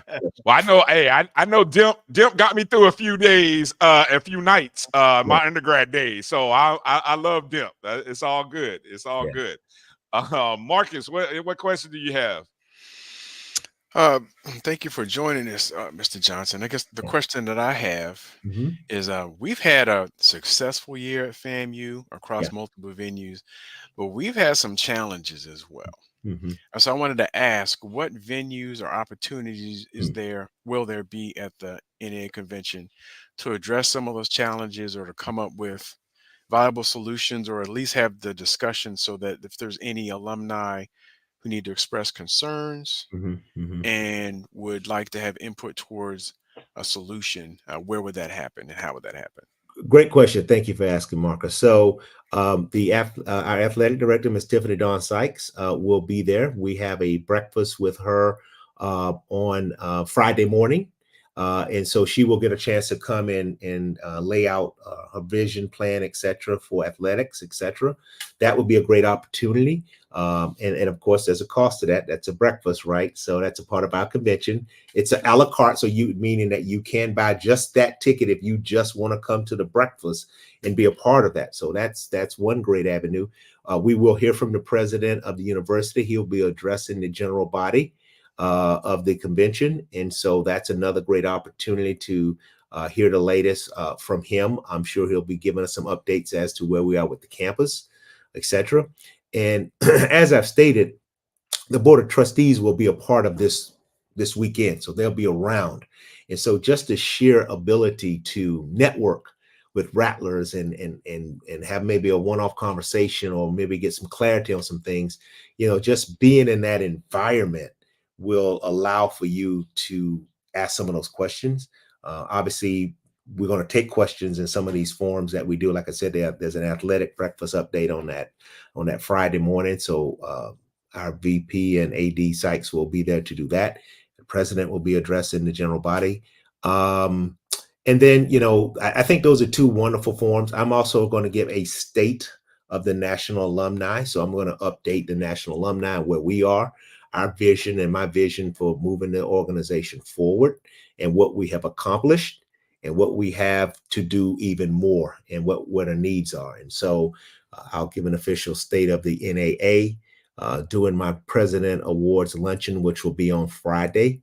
And then I will also recognize those NAA members as well as officers who have really done the work. And so we recognize that at different levels. And so those awards and recognitions will come out during that lunch. And I will venture to say some people will be surprised as to we've been keeping an eye on, because I watch all year long as to who's doing what. And we recognize that. I take the opportunity to recognize that, because the one thing I'll say is, and I want this to be real clear, and I'm going to really highlight this, is the National Alumni Association is a very successful organization. We are a 501c3 organization that has 0 employees. There's nobody on the payroll for the National Alumni. We get a tremendous amount of work done by volunteers, people that work 9-to-5 jobs or 9-to-whatever jobs, and they still have raised their hands to be a part, to say, sign me up. I want to go an extra mile or two for FAMU. And they do that. And so when you think about a professional organization like we are, and the amount of work that we do, it can be mind-blowing, right? And unfortunately, life gets in the way sometimes, and people have to step aside. But it's truly a professional organization. We're very successful, and we want to do even more. So, great question. I want to come back to the DSOs coming together. From an athletics perspective, I know we have talked about, because of the finances of college athletics, it has I mean, every year, every semester, it feels like there's a change, with just college athletics. Just 2 years ago, we weren't talking about NILs and things like that, and we've seen its impact. We've been talking about TV rights and finances, and our athletic budget, and there's so many things that are happening. The fundraising, and so it is part of the goal of bringing all of these DSOs together. It is the hope and message that being able to tell and give Rattler Nation a clear vision, almost to say, I've used the analogy of, if I had $100 every month, how would I spend $100? I'd probably get to give a portion to maybe an NIL collective. I'd have to give a portion to this fund. I'd have to give a portion to this, because they all need, but I just don't know where to spend my money. Right. And the one thing I keep going back to is when we had our day of giving, and especially for athletics, there were so many. I mean, you want to give to every athletic team, but all 14 of them had something. And so we got like 14 messages. And by the end of the day, after 1,887 minutes, I was like, I don't know who to give to. I mean, I gave to a couple, but so is that kind of the focus and goal of this group and this meeting, of being able to come together of our DSOs and give this clear vision? I don't know if we're going to quite hit that point. I echo everything you've said, right? And I think that eventually we will get there. I don't think that's quite the focus here. We're focused on the strategic plan of the university and aligning with that and those key metrics. I think, this type of networking, though, I think is going to lend itself that these sidebar conversations are going to begin to really surface what you've just stated, right? I think we got to get some real clarity, even the Rattler Nation, to understand that you have two DSOs. So you have the NAA, we're 501c3. You have the boosters, they're 501c3. We have to stay in our lane with what we can and cannot do, right? So I raise money for scholarships for all people at Florida A&M University, students, right? And so we try to stay in our lane to do that, although we get asked, and we do support athletics. So if they want to give to us, then we'll get that money direct to that department. We absolutely will. The other 501c3 is the boosters, right? So they raise money for all of the athletic programs at Florida A&M University. And so it's important that, I think what we have to do is get our messages clear, what lane we're in, right? And making sure that if the boosters are driving for all the athletics, then people need to understand that's why they need to join the boosters. And I'm a member of the boosters. I realized that, right? I said, okay, I'm going to join the boosters. I'm lead by example. So I'm a member there. And I'm also a member of the National Alumni Association. And then I think at some point we're going to have a great conversation of how do we take that $100 and make sure it goes to all of the different pathways that you just described. I think that's what good looks like. And I think that's what we have to get at Florida University. Now, this NIL collective, will there be conversation? Anytime you get Rattlers together and they're in the hospitality suite or they're just sitting around at lunch, they're going to have some conversations. And that's what I think this environment will bring out, right? But that's not a lane that we're going to be able to be in, because that's a totally different financial component that we can't, as a 501c3, get into that and endorse that and put monies. But if I want to give my personal money to an NIL collective that's been organized and formalized to support athletes at FAMU, I can do that. And I think that everything I'm hearing, there've been some conversations out there of some groups coming together pretty quickly. I was just on one Sunday, and they're forming pretty quickly here to get an NIL collective going. So will it be a part of some of the conversations? Probably. I'm sure the athletic director may bring it up during her presentation as to maybe some of the vision and needs. So that's a long way around to say that, yes, we need to have that conversation, but we need to get it organized. We need to get it up. We need to explain people what it is and what you can and cannot do. And then what's the difference between the other organizations that are out here, like the NAA and the boosters. Good point. Appreciate that.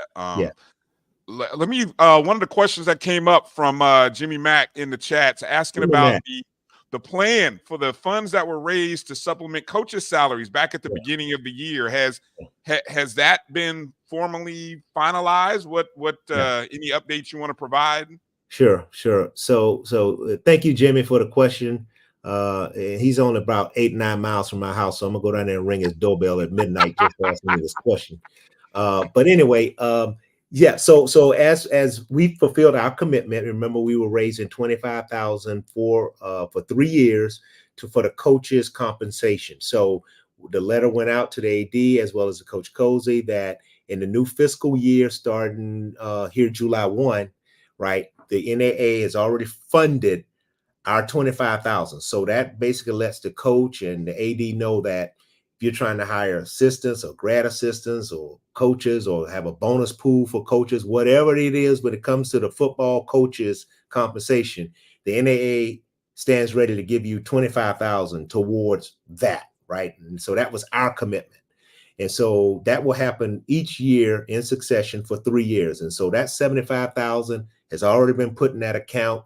It's sitting over there. All we need is something from Coach Cozy to say, hey, here are the 3 coaches I want to hire. Blank, I don't need to know how much you're paying, but here's what we're going to use your $25,000 for.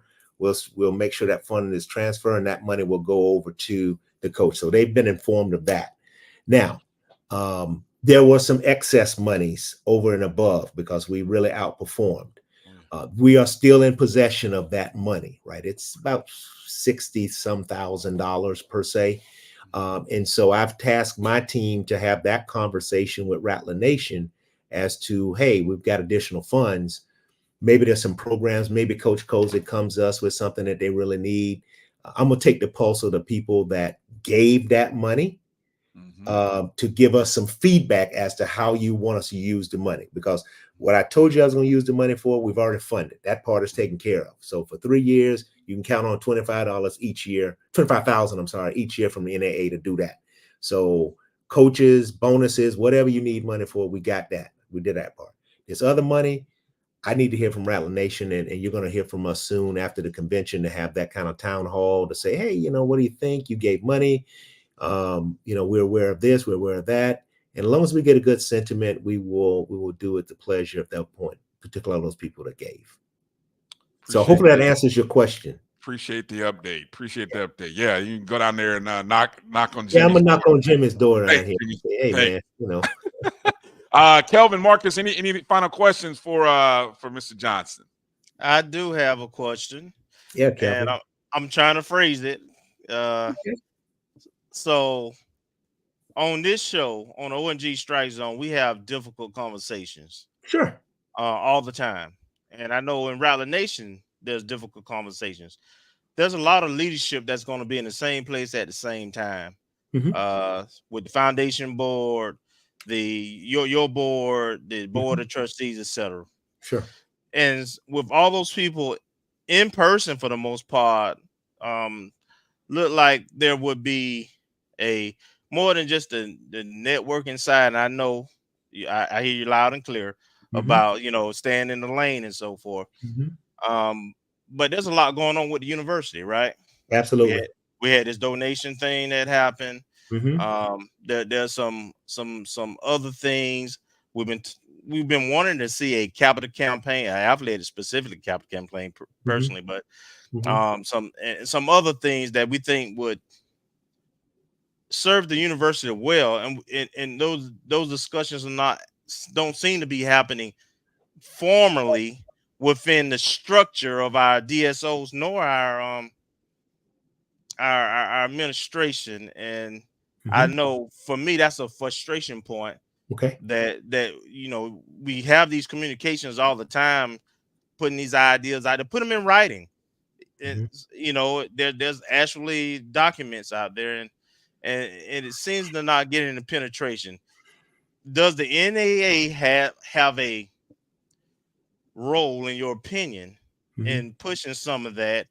And is there a will to push some of that? So we don't have a problem, and I certainly don't have a problem having tough conversations. But what I will tell you is that, and this is all public, right? So you've been on the foundation calls, you've seen that. I'm on the foundation board representing the national alumni there. I spoke at the last Board of Trustees meeting, giving an update from the National Alumni Association. And so I think where we are right now, in my opinion, and where we are is, we've had a change in the leadership of the foundation. And so you have an interim just filling in to make sure we can stay afloat and move money around how we need to, because we pay bills through there, right? So I think that where we're looking to get a more permanent interim person and then subsequently find a vice president of institutional development, etc., which is the head of the foundation. That's a process, right? And we've got to find that. And I think that's going to, in a certain way, it's going to attract and force that conversation that you're talking about, right? Because, we were certainly moving along to launch a capital campaign, right? And we still may be, right? So when we get in our meeting, we're going to probably figure out an update of where are we, right? Because we contracted with the company. They were doing their due diligence and feasibility and kind of seeing what's out here, and was going to come back and say, hey, yeah, we think we can go forth with blank amount for a capital campaign, right? We were literally into that. So, this happened, you throw a lot of sand in the gears are grinding now. And so we, as a foundation, we'll get a chance to start that conversation and figure out where exactly we are on launching a campaign. We've got to find a person to run our foundation, right? Executive director there. And then the Board of Trustees in their last meeting needed, and they've going to task, I guess, a outside firm to really understand what happened here. So that, the things that I talked about is, we want transparency. I've heard real loud and clear from Rattler Nation. They want transparency to understand. So we're going to provide transparency. We have to investigate so that we all understand, because I can tell you, I was sitting next to the guy, right? And was there, but I had no idea until everybody else saw it. And so, but there were things that led up to that I'm not privy of, and a lot of the trustees aren't privy of, as well as foundation. So we have to get facts of what's what. And then that leads to the accountability piece, right? As to who knew what, who did what, who had the authority, didn't have the authority, whatever that is. And so that makes for tough conversations at that point. And so I hear you loud and clear. My hope and prayer is that we can move this pretty quickly. I don't want to personally be lingering on this as I'm getting ready to get excited for Rattler football, because I'm gonna tell y'all right here, right now, this is another breaking, is that right after I come after this convention, we're going to release the room blocks we have and release all the stuff we have been working on to get ready for football. And, we got all that stuff going on. That's just stuff we're doing. But, I'm going to be excited about football and getting into the fall. And I don't want to go in with this hanging over my head like a bad hangover with this. I want to, figure out where we're going, get this done, get some answers, and let's get back on track here of running it back. And we need that kind of positive momentum and juju, as they would say. Yes. So I hear you, Kelvin. I think we'll have maybe further clarity as to, because they were tasked with doing certain things at the Board of Trustees. So we probably get an update as to, okay, have you identified a firm? Where are we? Those things have been happening behind the scenes. Right. But I hear you, and I hear Rattler Nation, and thank you for allowing me to speak on it. But we're at the table. We're going to have the conversations, and we're going to be transparent to bring the Rattlers along with us. Fair enough. Thank you for that answer. Yeah. Appreciate that. No problem. Go ahead. I would like to just highlight maybe one other thing about the convention, that on that Friday night, we're going to have we've got a cruise around Tampa Bay on this Starship, yacht Starship. And it's just going to be a great time. DJ Demp's going to be on there again with us. And it's a dinner cruise. And so we're going to get to see the sunset in Tampa Bay. We're going to cruise. We're going to dance. We're going to party as Rattlers on that Friday night. And then, like I said, we're going to wake up first thing Saturday morning. We're going to raise $450,000 for Florida in that weekend. And then we're going to recognize our distinguished alums. And then also, we'll take pause on Saturday to also do a couple things significantly. We're going to recognize our fallen Rattlers, so the Rattlers that we've lost. And so as those names begin to come in and we get those names in, we'll recognize them. And the Tampa chapter is doing something kind of unique. We're going to have a health fair on that Saturday. And we've got some dynamic people talking about disparities in our community when it comes to comorbidities of disease, diabetes, and high blood pressure, and all the complications it causes. And so we're going to have the panel of experts to come in, and that's free to the public. Anybody can come to the hotel and be a part of that. So we're gonna really kind of educate ourselves and educate the public on this.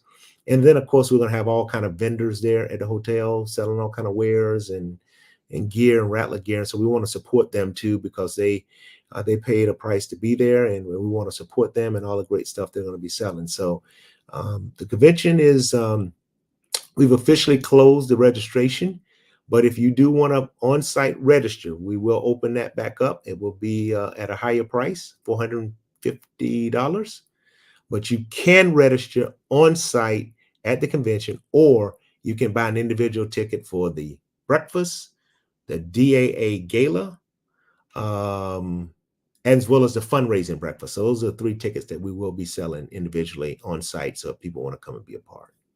And what's the hotel again? Because it sounds like the hotel is going to be hopping. That's going to be the spot to be. That's going to be the spot to be. We're at the Grand Hyatt right next to the airport there on the bay, on the water. And so we have got some great hospitality set there. We've got the hospitality room set, and we've got some great views from the very top floor of that hotel. And it's just going to be the place to come through for the weekend and see the Rattlers and sit down and network. And let's have these good conversations. I'm excited about some of the people that have approached about this NIL stuff. I don't know much about it. I'm learning too. But there's some people out here who've put some real energy into it. And I think we're going to be pretty close to maybe launching something pretty soon, we hope, that will help us be competitive when it comes to our athletes and making sure that we take care of our own and provide for them. Well said. Well said. All right. That's next weekend. Actually, next Wednesday. Yeah. So next Wednesday, it all begins. I'm looking forward. All my Orlando area people, we're gonna come over. I'm coming over from Orlando. I gotta come. Come on over. Come on over. Come on over. Right. Hey, any spades or bids is gonna be going on in the hospitality. Hey, always spade, bid with, Bring your team. Bring your team. Bring your team. Who's your partner there, Curtis? Who's your partner? I fix the cocktails. I'm just the one that serves the cocktails, everybody. I don't get involved in that. I talk too much trash, so I just make sure everybody else is comfortable. They got what they need, and then I get to pick on those that lose, and they come join me in the corner, right? So that's my way of saying that I'm not a card player, but I support the efforts, and I just can't say enough for the team that really worked really hard to put this together. I mean, when you think about the NAA and what we do and our operating budget, we do a lot and with people who have full-time jobs. It amazes me the amount that we get done. And so we're going to tell that story so people really understand. And by the way, nominations will be open for the officers for the NAA. I've coming up on my 3rd year. And so those nominations for all 9 officers will be open.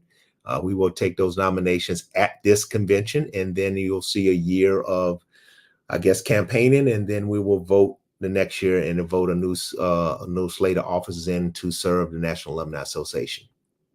Two more things, Curtis. Yeah, come on. The convention website, what is it? And then also explain membership in terms of because I know membership is expiring when you got to renew. Thank you. That's right. So we run our fiscal year ends on June 30th. So July 1 is the new fiscal year for the National Alumni. So if you're a life member, you just pay your local dues. and your region dues if you have them. And some people that's $50 or $60 or whatever it is because you've made your lifetime commitment. So July 1, it's time to renew. And as they say, let's get new for the 24-25 fiscal year of the National Alumni Association. And if you're not a life member, then you pay, your national dues and your local chapter dues, and that could be anywhere from about 130, maybe 150, just according on where you are and where your local chapter dues and region dues are. So that's coming up. You can find out more about the convention at www.famualumniconvention.com. That's famualumniconvention.com. The information is there. You can also go to famunaa.org, and that's our page. And on the very front there, you can see everything you need to see and click on it. It'll take you obviously to the convention website. But yeah, thank you for that, because that's very important, because as we get ready to go into an election cycle, you have to be financial at the national, regional, local level to cast a ballot. And thank you for that, because that's really important, that you begin to line yourself up as we announce who these officers are and you want to exercise your right to vote.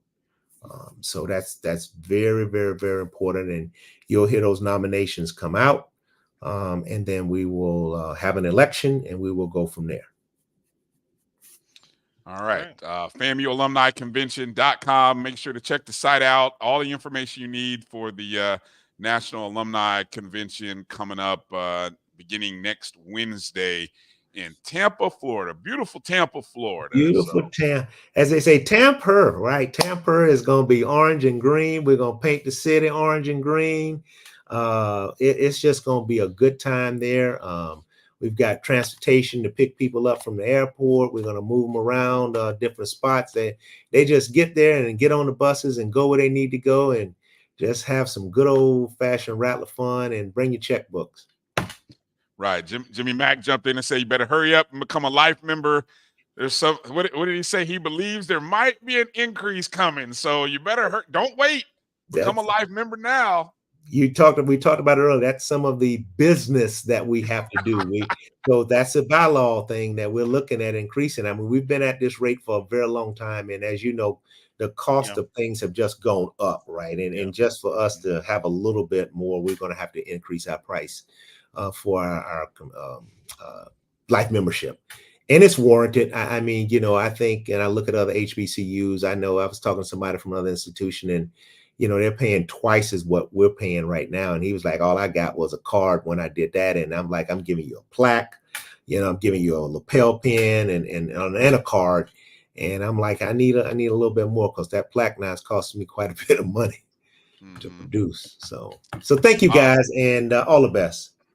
Hey, I don't know if you want to go into any spoilers for the future, though.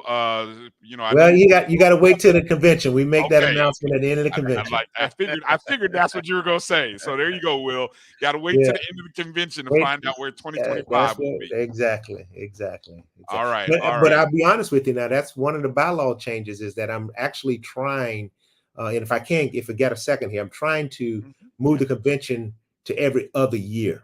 Right. Okay. And the reason for that is, number one, it gives us a lot more time to plan a really big convention and get even bigger, because even this year I added some stuff that we're not doing. I got a whole professional track that if you just want to come and learn about 8A certification, or you want to learn a little bit more about some opportunities as an entrepreneur, or you're looking for another gig, we've got a professional development track that allows for people just to come and register for that. And that's only $100, right? So I'm trying to make this a real convention where you come and you get what you want and do the Rattler business for that. And so if I move it to every other year, we get a little more time. But then in that off year, I can really work on growing my regions back, right? So every region at that point will have a region convention. And so I got regions right now that's kind of challenged, and I need to get these regions back up and running and getting regional conventions going in the off year. All right. Wow. Thank it's you. A lot. Yeah, it's a lot, man. Appreciate all your service, and I mean, you're one of those people absolutely. that we see the ads, we promote, we know you're working, you got a full time, and you do all of this and all that you give, and so for you and all the other members of the board and the people who serve, and we do all of this for Mother FAMU. That's right. All of this. So it's all for FAMU. We don't always have to agree, but there's love behind it. And so that's what never gets lost. And so that's why I love these conventions. So despite whatever's going on, Rattlers, it's got to come together in Tampa. And remember, it's all for FAMU. Yeah. Thank you, guys. Thank you, Curtis. All right. Be well. In Tampa. Right. We'll see you in Tampa. All right. Good to have the president of the NAA, Curtis Johnson, joining us. All right, folks. So live updates, man. We are in a battle right now. The sixth inning. Wow. All kinds of things happening in the sixth inning. Well, let's see. We got we gave up 2 in the sixth, top of the sixth inning. Error, dropped the pop fly, shortstop. Yeah. Then we came back and answered with our own run in the bottom of the sixth inning, and then turned around and gave it right back, that lead right back up in the top of the seventh.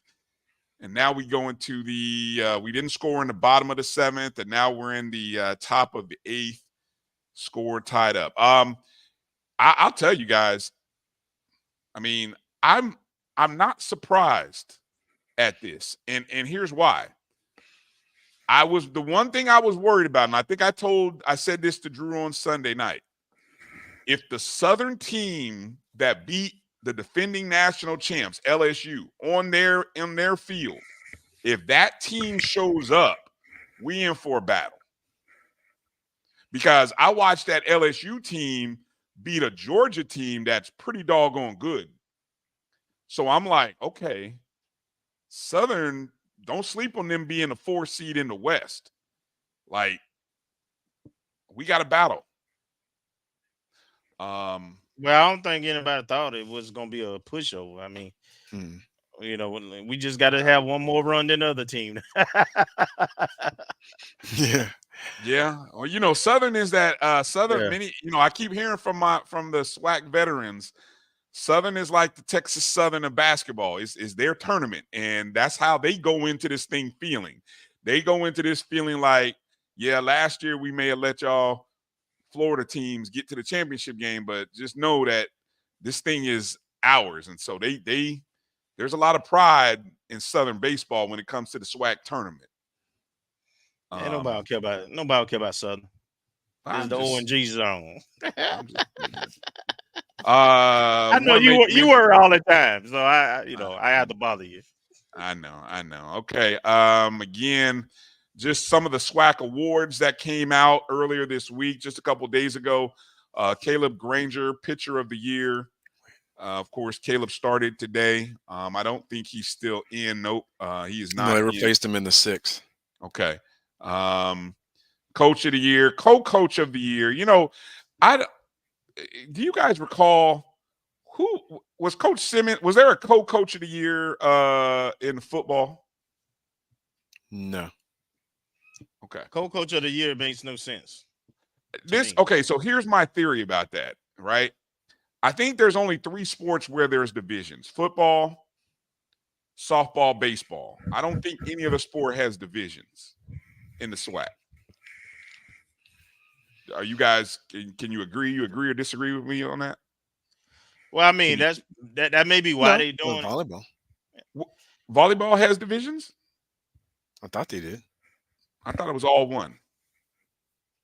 I mean, we play across, but I think we still have do clusters. Oh, you might be right. Okay, so there is. So then, if you think back to who was the coach of the year in volleyball, where I was going with this is, I just feel like baseball and softball, they did these because hey, each coach won their division, but you get a trophy. You get a trophy. Yeah, that kind of thing. But unless you really have a dominating year, you know, you kind of split it up. So I don't know. That's just my theory. Or, I mean, well, in baseball and maybe not baseball, I think in a preseason tournament or something, but in baseball and in softball, I don't know if we played across the division. Yeah, that's yep, great point. Yep. So they may be that way. And also we don't know. I mean, I guess it'd be very rare, but I guess the ADs or the SIDs vote on it, and if the points were tied or something like that. That's what would have to happen, right? I mean, that you're telling me that 6 ADs and 6 coaches voted for each guy. That I don't know. I mean, that's the only thing is what you just said. Either the point totals came out exactly the same, and that I find that hard to believe, from a statistical standpoint, but it's not impossible. Or since we didn't play across divisions, they just which is why they need to have 1 or 2 media panelists to make sure it's odd numbers. They do to make sure it can't be a tie.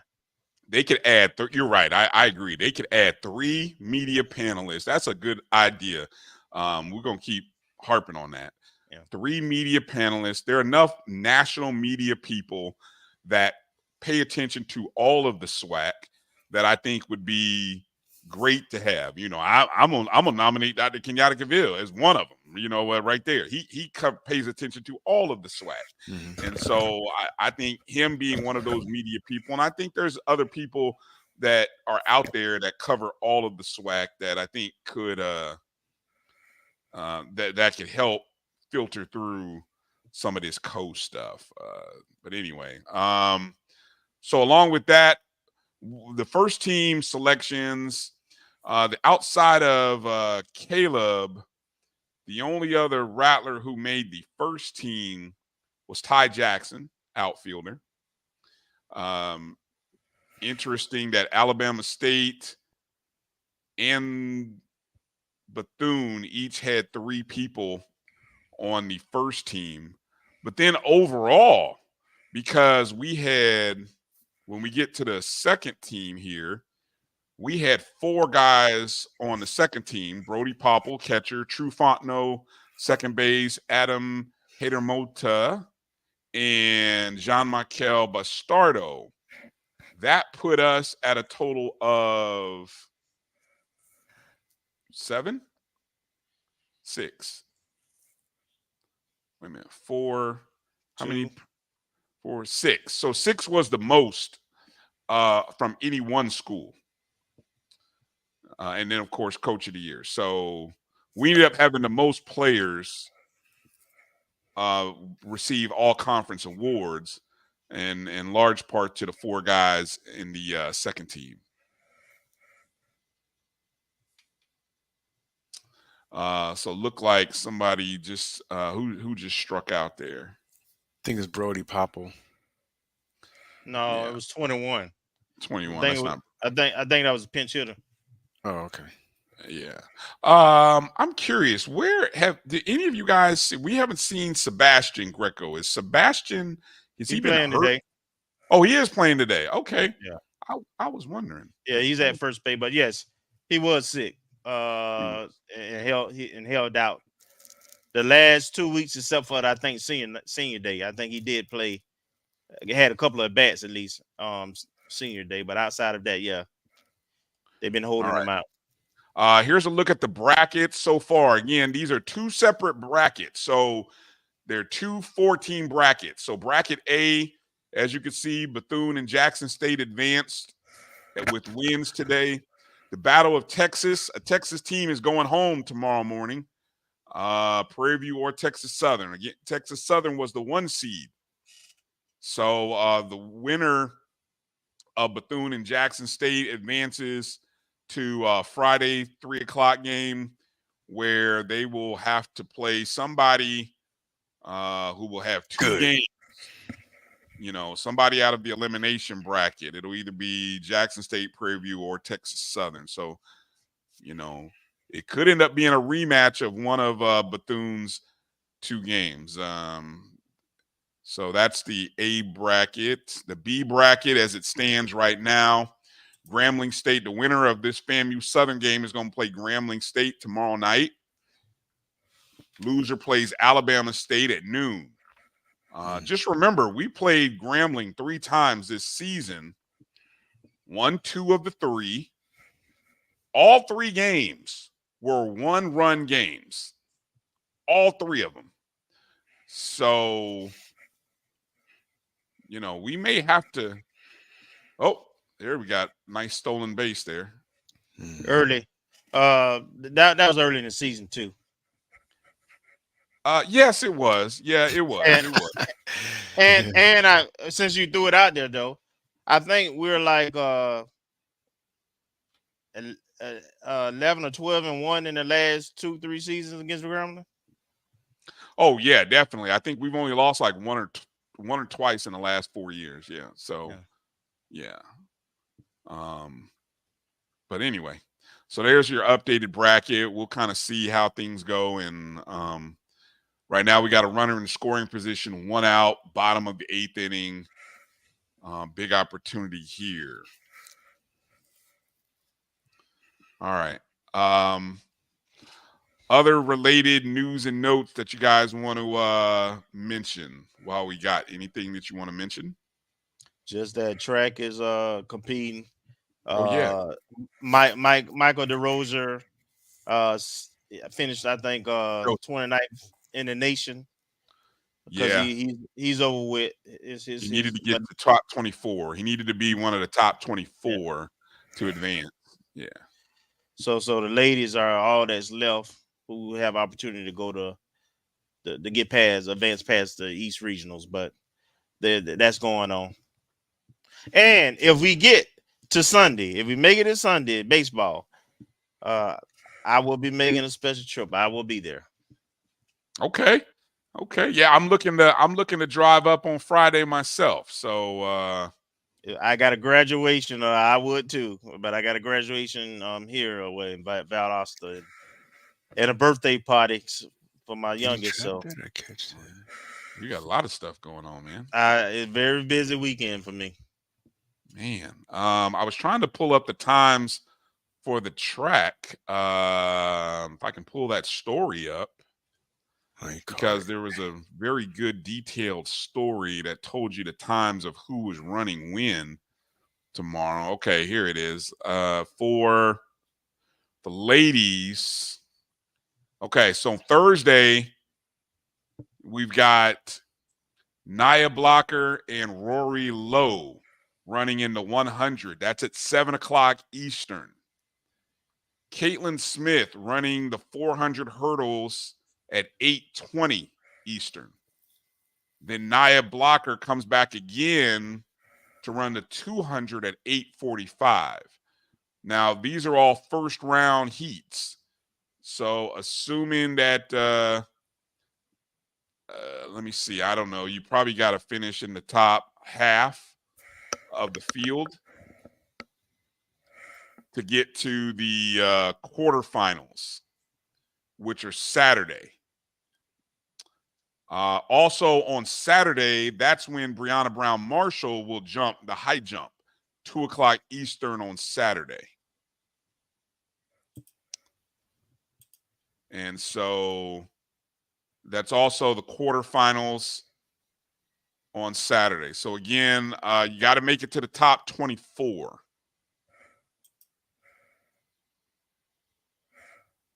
So I want to okay. So if I'm doing the math right, if you go from 48 to 36, so you got to finish probably in the top 36. Don't get me here. I'm gonna mess it up. But anyway, I just gave you the times there. So pay attention. HBCU track or at FAMU Athletics, they can keep you posted on that stuff. Yep. Yeah, that's the better route to go. Strike Tour was announced. The dates of the Strike Tour, they begin, surprisingly, they begin May 30th in Tampa, where guess what's going on? Alumni Convention. Shouldn't be a surprise, but anyway. They will be in D.C. June 29th through the 30th. So Northeast D.C. Rattlers, Great opportunity there. They will be in Jacksonville, July 8th. They will be in South Florida in Davie the next night, July 9th. And then the following week, they will be in Atlanta, July 17th. So 4 days. If you want to count Tampa, it's 5. I'm not going to include Tampa because come on, you're right there in the alumni convention. That's too easy. Surprised that Dallas is not on here. Mm-hmm. Well, one thing I'll say about that is, and I mentioned this in a different forum, that since the NAAs goes all around the country, why not have a kickoff at the NAA at the start of the summer? Yeah. Because we seem to hit the same cities. And we hit the Texas cities, we hit Atlanta, we hit DC. But if the convention's moving around to cities that don't normally go, and I know folks I don't know how true it is, or somebody's mentioned how about doing it out in Vegas. That's opportunity, a territory we've never been in. That was the name that was going to pop into my head, right? Right. Sorry about that. Uh-oh, hold on. Big swing. We have motion. Did he go all right? Yeah. Jalen Niles just came home and scored. The Rattlers have a 6-5 lead now. Yep. 2 outs. Who was that? Who had that base hit? Yep. Who? I think it was True Fontenot, number 7. Yep, True Fontenot. So yes, dropped indeed. A little blooper in the right field. Into right field. Rattlers have regained the lead. Boy, I tell you what, this game. Whoa. True Fontenot. Good to see Jalen. Jalen Niles hadn't had the great hitting year like last year, but he's still out there playing a good shortstop. Not great either. Remember, he hit like 16 home runs last year. Yeah. But I think more people have hit homers this year.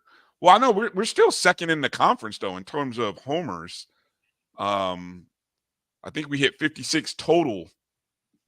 That's conference and non-conference. There's only somebody. Grambling might have hit 2 more. Yeah. We're a good hitting team. We just hadn't had quite the power we had last year consistently. Right. We had 5 guys over 10 home runs, I believe, last year, or 6. Yeah. And most of them are back. Mm-hmm. Any other news and notes you guys want to mention or bring up? No, that was it. I'm gonna let Marcus got to go. Yeah, hey, I get you. I get you. So I mean, we gotta get ready to shut it down. That's all right, Emmett. You can always catch the show in podcast form on the BCSN Pod Zone. Everywhere you listen to podcasts, iHeartRadio, Amazon Music, Apple. I love when Marcus gets excited because I think I'm behind Marcus. So let me see what happens here. I am too. The pitch to the plate. Whoa! Yeah, that's long gone. Whoa! That's long gone. The left fielder didn't even move. He just watched that ball just go. Hey, it wasn't no need to. John Michael Bastardo. We were just talking about the power of this team. Hey, there you go. Run. Some insurance. Hey, exactly. Boom. Yes, indeed. Boy, that was a shot. We three outs away now. Hey, good contingent of Rattlers. Boom. Yes, indeed. Woo. I mean, it's not over yet because, we like to make it exciting, but. Yes, we do. Rattlers go up 8-5. It always goes down to the bullpen pitching. The bullpen pitching, boy, it'll either sink you or it'll put you in the lead. And it did both last year in the tournament for us. It did. Sorry about that, Edwin. Tough one, buddy. Sorry about that. Yes, indeed, boy. He crushed that one. That's the indoor practice field that he hit. Yeah. Oh man, that was a beautiful shot. That's the first home run for us in this right? I believe so. Yeah. I didn't Yeah, see the I first think so. inning, so I don't know how we scored, but Ashton asked a question. Did we talk about that ABC without FAMU thing? What is he referring to? Anybody? What are you referring to, Ashton? OBC. Oh, OBC. Oh, okay. Yeah, the Orange Blossom Classic had their press conference the other day. Obviously Alabama State, North Carolina Central. I don't know if he is. I heard I was watching it live. I don't know if, and I heard Vaughn talk about this, and I saw a very great post by Vaughn on Facebook. Vaughn Wilson, that Oliver Gilbert, who's the mayor of Miami Gardens and also a Rattler. Had a chance to work with Oliver back in the day when we were undergrads. But anyway, he mentioned that obviously stating the obvious that the OBC is bigger than FAMU. No, and no, that ain't what he said, right? He said, well, I'm just saying that's the salacious quote but yeah, I want to jump in here because a lot of people took it that way, and what he said was respectfully, we wish that FAMU was here. I don't know if we wish it was FAMU. That's what he started off. No, yeah, he did. We wish it. We wish we had FAMU, but the OBC has the go on, and it's bigger than just it has to be bigger than FAMU, and that's all he can say. They came to us. We said no. Yeah. So I mean that's the truth. It is the truth. It is, and I hope that it succeeds. I know we need it to. Major. Yeah. I think she does a great job. She has a great event, and I hope North Carolina Central and Alabama State alumni pack that thing. I hope the attendance is great. I hope it's fresh because a lot of factors. There's no game before it. It's a first time opportunity for those fans, and I hope it succeeds to the point that it kicks us in our collective rear to say we missed out on this money. You know what I'm saying? It's like when you leave your girlfriend for something better. Yeah. Hey, and your girlfriend shows up on the Instagram, and you like, man, she looking good. Why I messed up? Yeah, it's probably not gonna do well stand wise, to be honest. I mean, but we do need the game to be successful because we don't have many black owned and operated classics like that. And that actually got national audience with a TV contract with on a national platform. So it's important, and it goes back to something I said, and then I'm gonna leave it alone. And this is bigger than FAMU, but we got to learn how to be good partners and how to build stuff. Yeah. Instead of always coming to the table saying, "Hey, we supposed to get this." Give us because we FAMU. Yeah. That ain't how business work. We FAMU. And well, that's true. If you FAMU, then for people who got skin in the game, then I guarantee you what you want if you sell 20, 30,000 tickets out of your ticket office. I mean, that's how you get to that number. If you want 1 million, that's how it's done. Instead of giving them all away. Yeah, that's how it's done. You have some skin in the game, then it makes sense. Yeah. All right.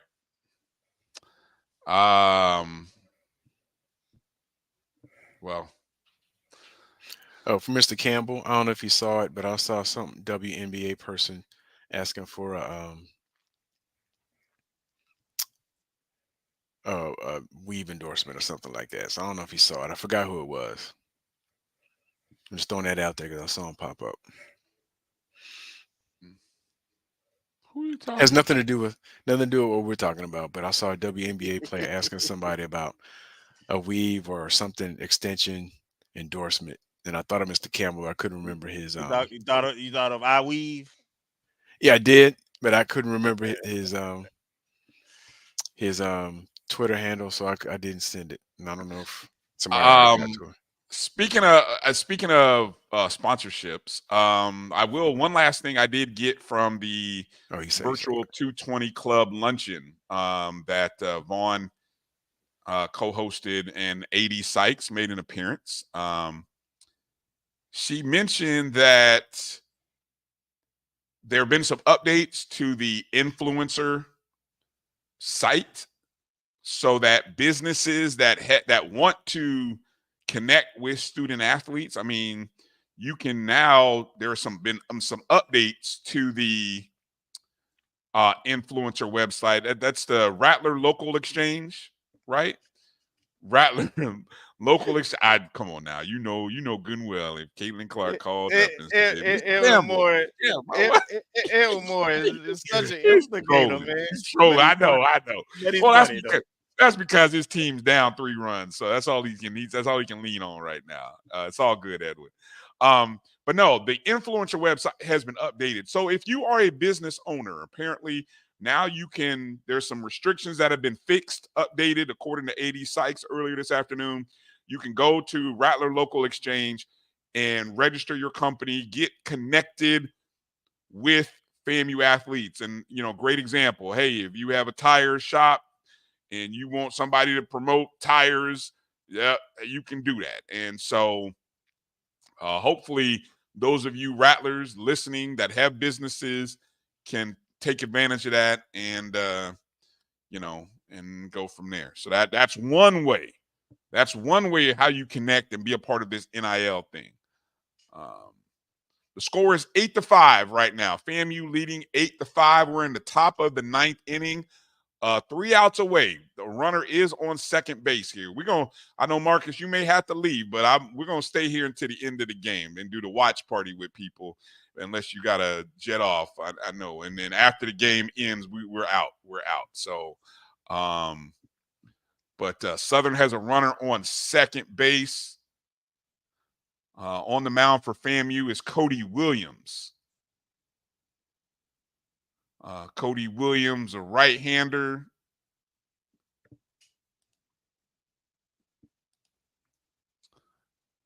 At the plate for Southern, I believe, is Logan Sanders for Southern. I missed who that runner is. I can go to play-by-play to kind of see who is on second base right now. All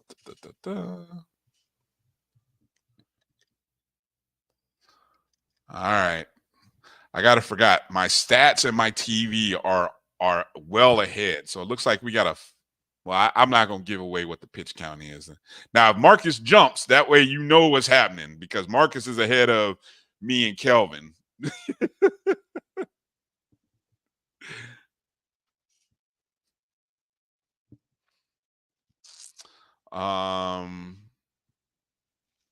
Again, the schedule, the winner of this game takes on Grambling tomorrow at 6 p.m. Of course, this game didn't start till 7:30, so we'll see. Well, I tell you what, this young man is staying alive, isn't he? Sanders.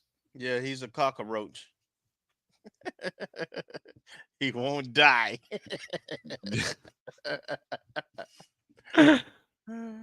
Ooh, big cut. Yeah, good Lord. Yeah, you won't go away. Uh-oh. The one thing I don't like about the stats thing.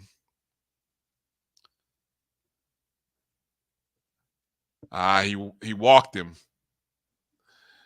All right. Well, tying run comes to the plate for Southern now. No outs for Cody Williams. Kyle Radcliffe for Southern is at the plate. He is 3 for 4 today. Yeah, that's not good. He bringing in another pitcher. Oh, yeah. Okay. Coach Shoup, call to the bullpen. He's seen enough. I'm surprised he didn't bring Harrison out first. Is that who's out on coming out now? I'm just assuming because I hadn't seen his number yet, but that's typically who would probably come in this situation if healthy.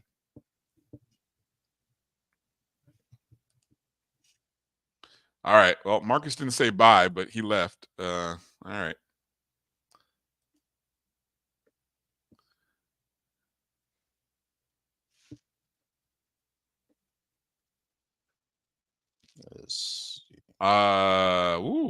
Mr. Campbell dropping a little info there. He said word on the street, 92. So what? The AC was broke? Is it a product of the storm damage?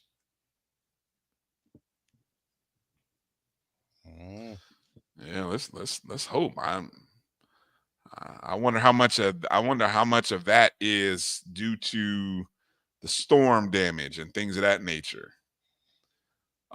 Seeing more of the photos and hearing Vaughn talk about some of the photos and some of the damage. Obviously, you're well aware of the damage around Tallahassee, man. It's like impressive what was able to get done to be able to have students on campus for on-campus classes, right? The campus is back open, right? They're doing. Yes. It is open. And yes, that is Harrison who came in. All right. Grant Harrison comes on the season. Let's see.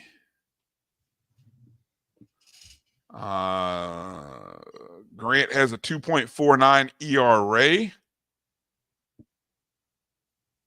25.1 innings. Has a record of 1-2 with 2 saves.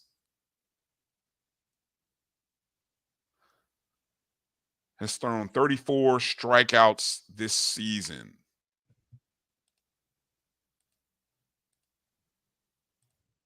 Yeah, he kind of de facto has been until he got hurt. He didn't play like I think the last 2 weeks of the seasons, but he's kind of a de facto closer or short inning guy.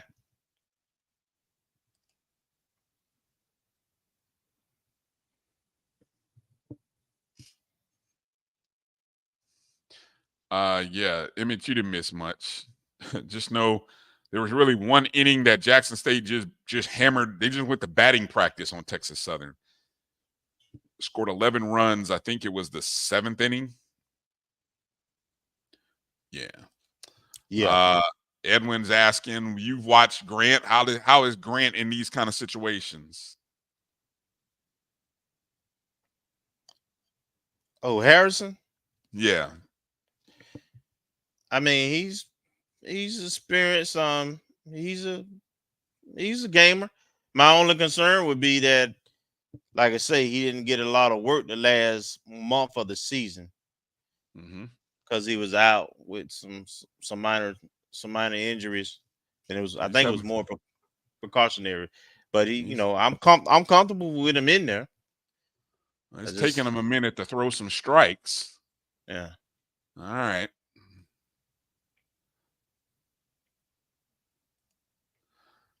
Top of the 9th inning right now. Live watch party here. FAMU baseball in the top of the 9th inning, leading 8-5 over Southern. Southern has 2 runners on. Oh, Lord have mercy. They're not trying to swing either. No, I wouldn't either. I wouldn't either. I mean, with the previous pitcher also. Yeah, well, it's just like, you come in cold, and if you're not throwing strikes, come on. It's tight. It's a tight strike zone though too. Oh, is it a tight strike zone? That was but right on the knees. But it has been consistent. It's been tight the whole game.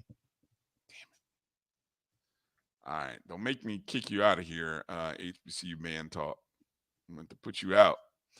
All right, so the go-ahead run now is at the plate.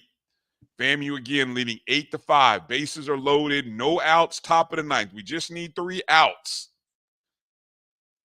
to get out of this game and advance to the next round to play Grambling.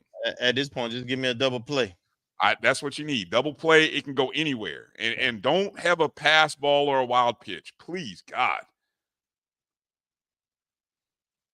I hope someone else is warming up in the bullpen. Yeah. Yeah, when you don't come in throwing strikes, if you don't come in throwing strikes, bases loaded, you gotta. Oh my goodness, Edwin, you're trolling me right now. Ooh, hanging curve, 1 ball, 1 strike. Oh, you're trying to make predictions, Edwin. That's what you do. Okay, you had me worried for a second. I'm like, huh?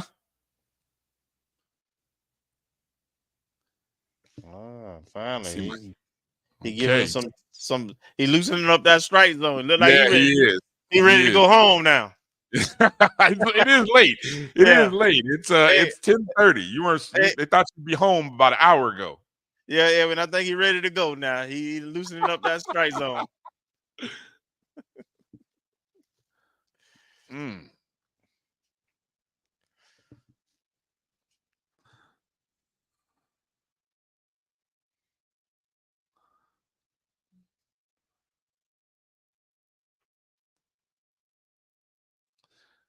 All right, bases loaded. 1 ball, 2 strikes. All right. That's 1. Ooh, some high heat. Woo! Harrison throwing some smoke. I wonder what that was clocked at. I bet that had to be clocked in the 90s. He had him on the off-speed pitches, and he just came high, made him chase it. There you go. 1 out. He threw it in the right place. Up 1-2. He did. All right, here we go. 1 out. Bases are still loaded. Good double play in this ball game. Double play. Let's go. That's what we're calling for. Double play. First pitch. Curveball outside. Ball 1. My live stats are ahead of my TV, so it's like I get to kind of predict what's going to happen here. Oh, yeah. Ooh, inside, right in the middle. Came inside. Ryan Olison is the batter at the plate for Southern. Grant Harrison on the mound for FAMU. I will come with the same pitch. He just pitched another inside pitch, and he did. Righty versus righty. Boom. There's a little off speed on that one, though. It was in the same spot, but it was a little off speed on that one, right? Upstairs, make him chase it. Upstairs and downstairs, but make him chase. Yeah, Edwin said they're calling everything. Yeah, the guy's trying to go home, Edwin. You didn't get that? He doesn't want this thing to go extra innings. All right. Way outside. Thought he caught him.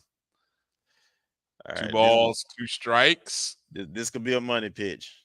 I'm going Double back inside. Double play opportunity.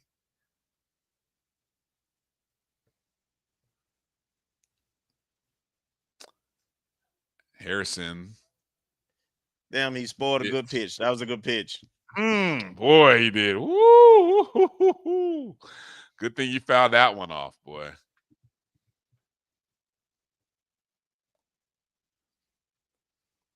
I'm going with some heat. I come right back out with some high heat. High heat. I'm with you. 2 balls, 2 strikes, bases loaded, 1 out, top of the 9th. Grant Harrison. There it is. Oh, did he? Oh, he got it. Oh, he came right back. He did it. We called that. He got it. We called that one. High heat. All right, Rattlers. Game. 1 out away. 1 out away. Of course, Southern, the tying run is on first. Go ahead run at the plate, and it's Dylan Jones. He is 0 for 4 today. 0 for 4 today. Grant Harrison already struck out 2 batters here in the 9th. 1 out away.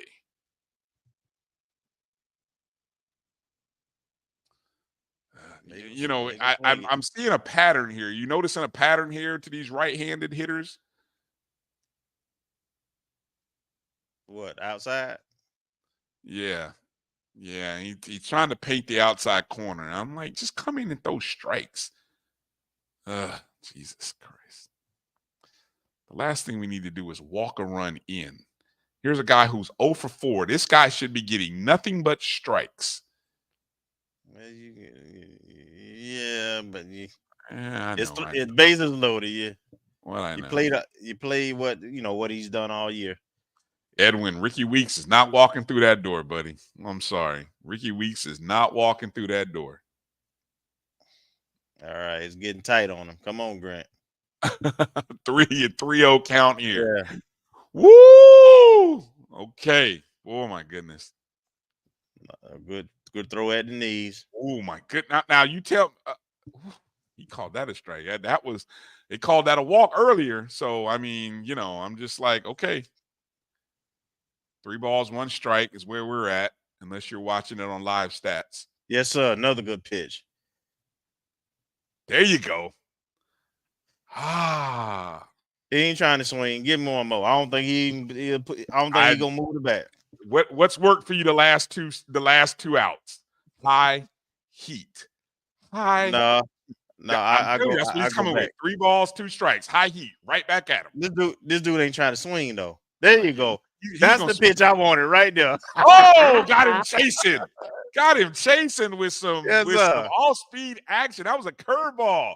Yeah. Got him chasing. Great location, too. Yeah. Grant Harrison. Great job. Strikes out the side in the top of the 9th inning to close this one for FAMU. What a pitch. Woo! Yeah. Got him chasing. Money pitch. Yeah. That's why he was out there. He mentally tough. Yeah. He didn't have his best stuff, but he found a way. Yes, sir. So FAMU gets a win 8-5, thanks in part to a 3-run bottom of the 8th inning, highlighted by the Jean-Michel Bastardo 2-run homer. So the East is 3-1. Yeah. Yes. Yeah. Cody Williams gets the win. Grant Harrison gets the save. Christian Davis of Southern gets the loss. Let's see. So we get rumbling. Let me see. Oh, I don't do. How do they do the stats by? Anyway, I'll go to the box score. That's a better way of doing this. So it's Southern and Alabama State tomorrow. Southern and Alabama State tomorrow. What time is that game? That game is noon. So again, going to the bracket here. Okay, so there's the bracket look like. So for tomorrow, right, it'll be elimination game for Southern and Alabama State. They will play at noon. FAMU advances to play Grambling at 6 p.m. Same spot as today. Same spot as today. On the other side of the bracket again, that's what the other side of the bracket looks like. Bethune will play Jackson State early at 9 o'clock. No, excuse me. 9 o'clock game is Prairie View and Texas Southern. I was going to say, I think the losers play first. The losers play first. Yes, they should. And then the winners will play at 3. So Bethune gets some extra rest because that was the one advantage. Bethune goes from playing first at 9 a.m. to now they move into that coveted late afternoon spot, 3 p.m. So they get some extra rest. Both of those teams put up some hits. I mean, Bethune scored 16 runs. Jackson State scored 17. Did Jackson State win the series against Bethune in the regular season? I thought it was like 4-2. You know what? One of them got rained out or something. I'm going to tell you, I did all that research in a second. Let me see if I can pull it up here. Let's see. Jackson State. Let's see. Bethune. Smack. Okay, Jackson State. Okay, Bethune won 3 of the 5 games. So one got rained out, yeah. Yeah, but so Bethune went 3-2 over Jackson State. That should be a pretty interesting game. Give me another matchup. What's another matchup? Prairie View, Texas Southern. Now that one, Texas Southern, they split 2-2 during the year. They did one of their series did not happen because of weather. And I think they may have played early in the year at the either Cactus Jack. Yeah, I think they played early in the year in the Cactus Jack. Texas Southern pitching looked so bad today. I don't know, man. I'm telling you. I'm predicting them to go pitch. What's the phrase they say? Two and toast or something like that. There's a common phrase. 2 and done. And then let me see if I can go find Alabama State and Southern. Let's see. That's an interesting matchup. They played 4 times during the year and split, Alabama State and Southern. So that'll be an interesting game. And then, of course, as I mentioned, the FAMU. We own the G-Man. Hopefully. We do. I think over the last 4 years, ever since the start of since we've been in the SWAC. Well, but it started maybe the year before the Gar Herd. The Gar Herd was. No, I don't know, but the 4 years, that 3 or 4 years that we've been in the SWAC, we've only lost 2 times to Grambling. We're like 12-2 over the last 14 meetings. This past year, though, what I think is interesting is all 3 games were 1-run games. That's what's new. This was actually the best year Grambling has actually played us. Right. Because all 3 games were a 1-run game. So expect a tight game. Any idea who'll be pitching tomorrow? Who's usually our day 2 pitcher? Well, Coach kind of misses it up tournament time. It may be Granger brother. If I had to guess, it's probably gonna be Granger brother, who's usually our Sunday starter, the number 3 starter.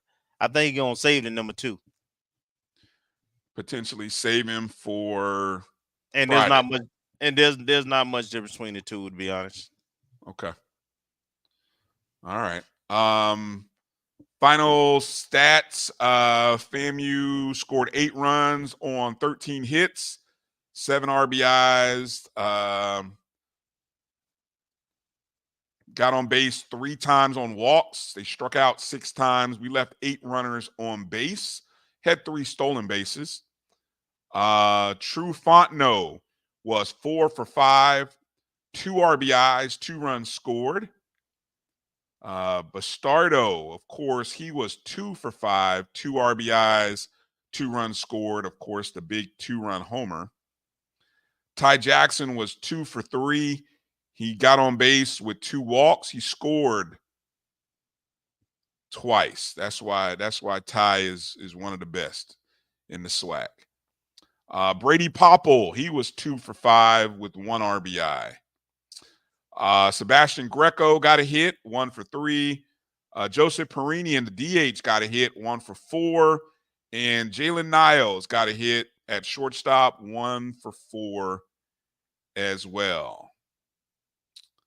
Over on the other side, Southern, 5 runs on 12 hits, only 4 runs driven in. Got on base 3 times. They struck out 9. They left 9 runners on base. They were very scrappy, though. They were scrappy. Oh yeah. Granger is a solid number 1, and they got some hits off him. Yeah. No, I'm impressed. I really I thought this played out kind of like how I thought it might, and what I worried about. This was the Southern team that played LSU well, except maybe the pitching was a little bit better there at the end. But this was the Southern team that showed up, and so they showed up well. And I'm tell you what, Alabama State, they better come to play, because again they split during the season. That's going to be an intriguing matchup. Who's going home tomorrow? Who do you think's going home? I'm gonna Two go with teams go home tomorrow. I'm gonna go with the Southern schools. Ooh. If you got Southern in your name, you're going home. So I'm gonna have to agree with you on the Texas Southern side of it. Oh man, I don't know, man. Alabama State only put up 3 runs today, so I got to figure their bat's gonna come tomorrow. And I'm assuming Southern pitched their best pitcher today. So remember, Southern has been inconsistent all year. I just think that's gonna continue. So that's why I'm going with Alabama State. All right. I'm gonna ride with you on the Southern tip. I see a few other people saying PV. Jeremiah says PV and Southern's going home tomorrow.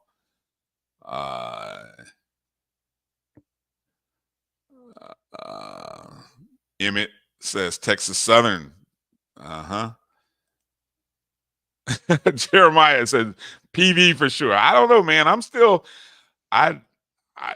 surprised PV played the way they did, to be honest with you. I'm a little that of all the results today, that shocked me. And because it's the first inning. Now, again, it sucks playing at 9 a.m., but you better get used to it. You should have been used to it, and now you better really be used to it. But I don't think they were. But Bethune is capable. You know, they aren't that good of a hitting team now, but they are a good, solid hitting team, though. Oh, but I'm saying the first inning, though, was walks. I mean, 2 runs scored on bases loaded walks. Yeah. And at that point, all it takes is somebody to come in and slap one, which they did in the left field. 2 runs come in.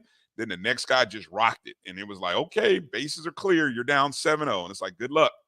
Yeah. Good luck. No, it was over by then because they do play good defense and have solid pitching. Yeah.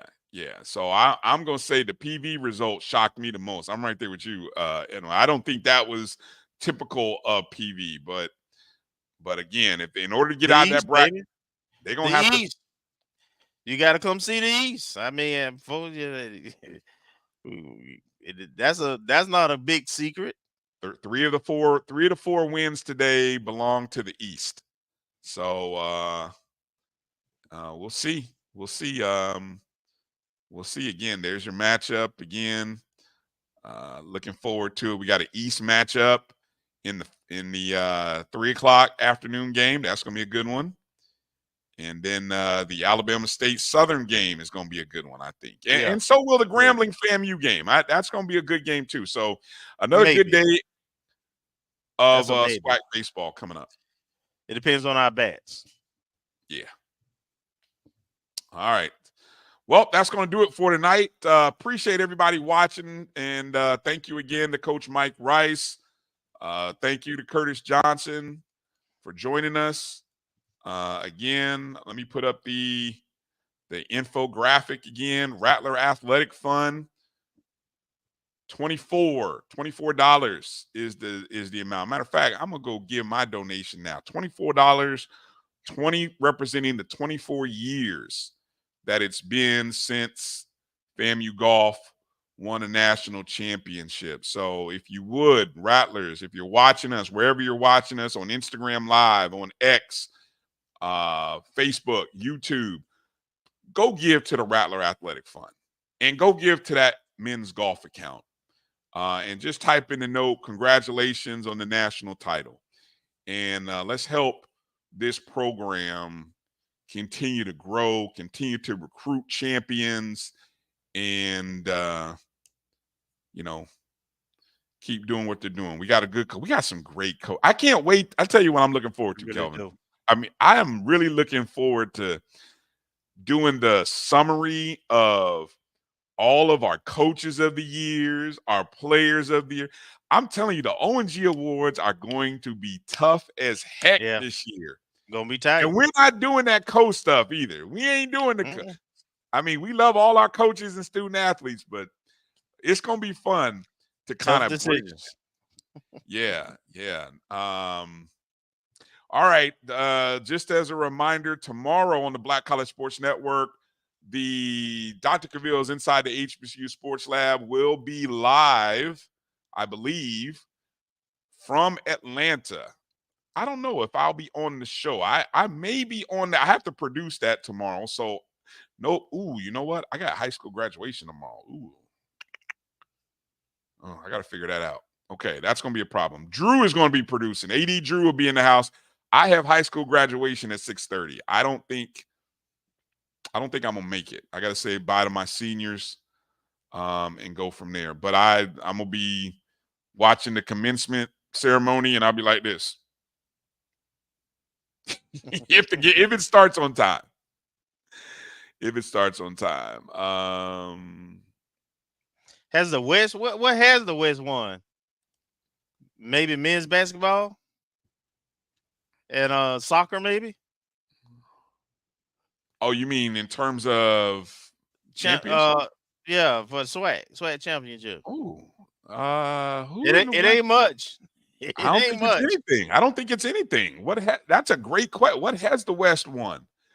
Didn't Texas Southern win track?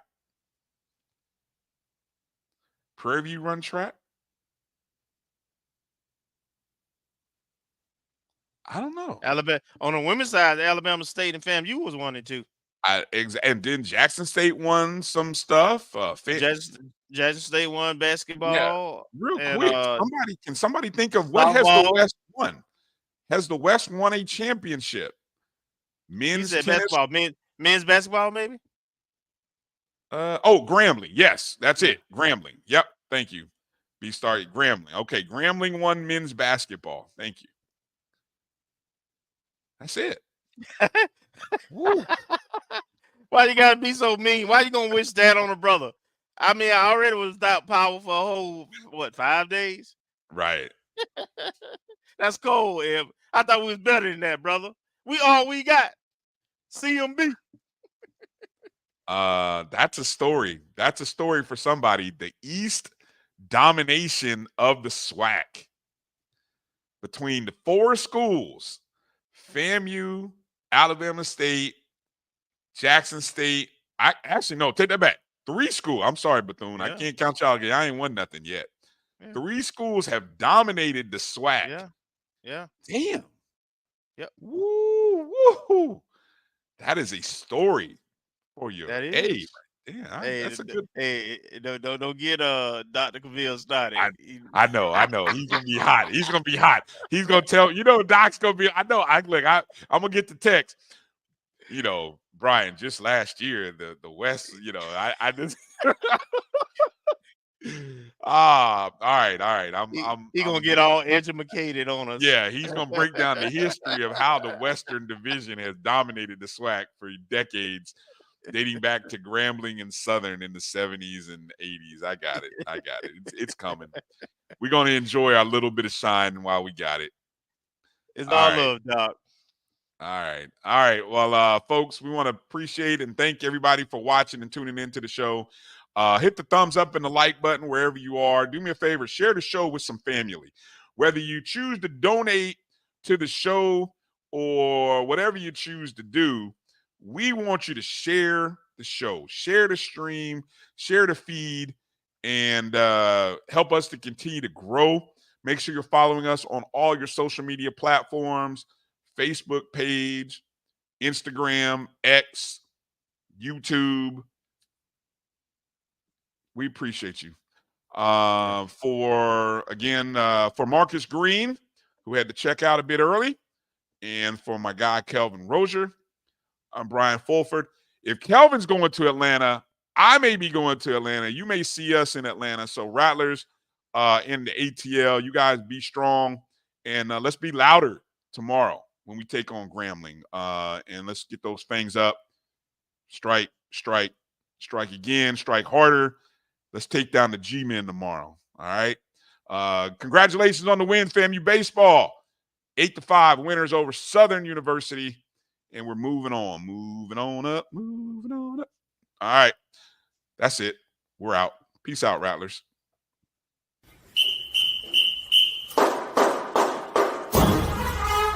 Thank you.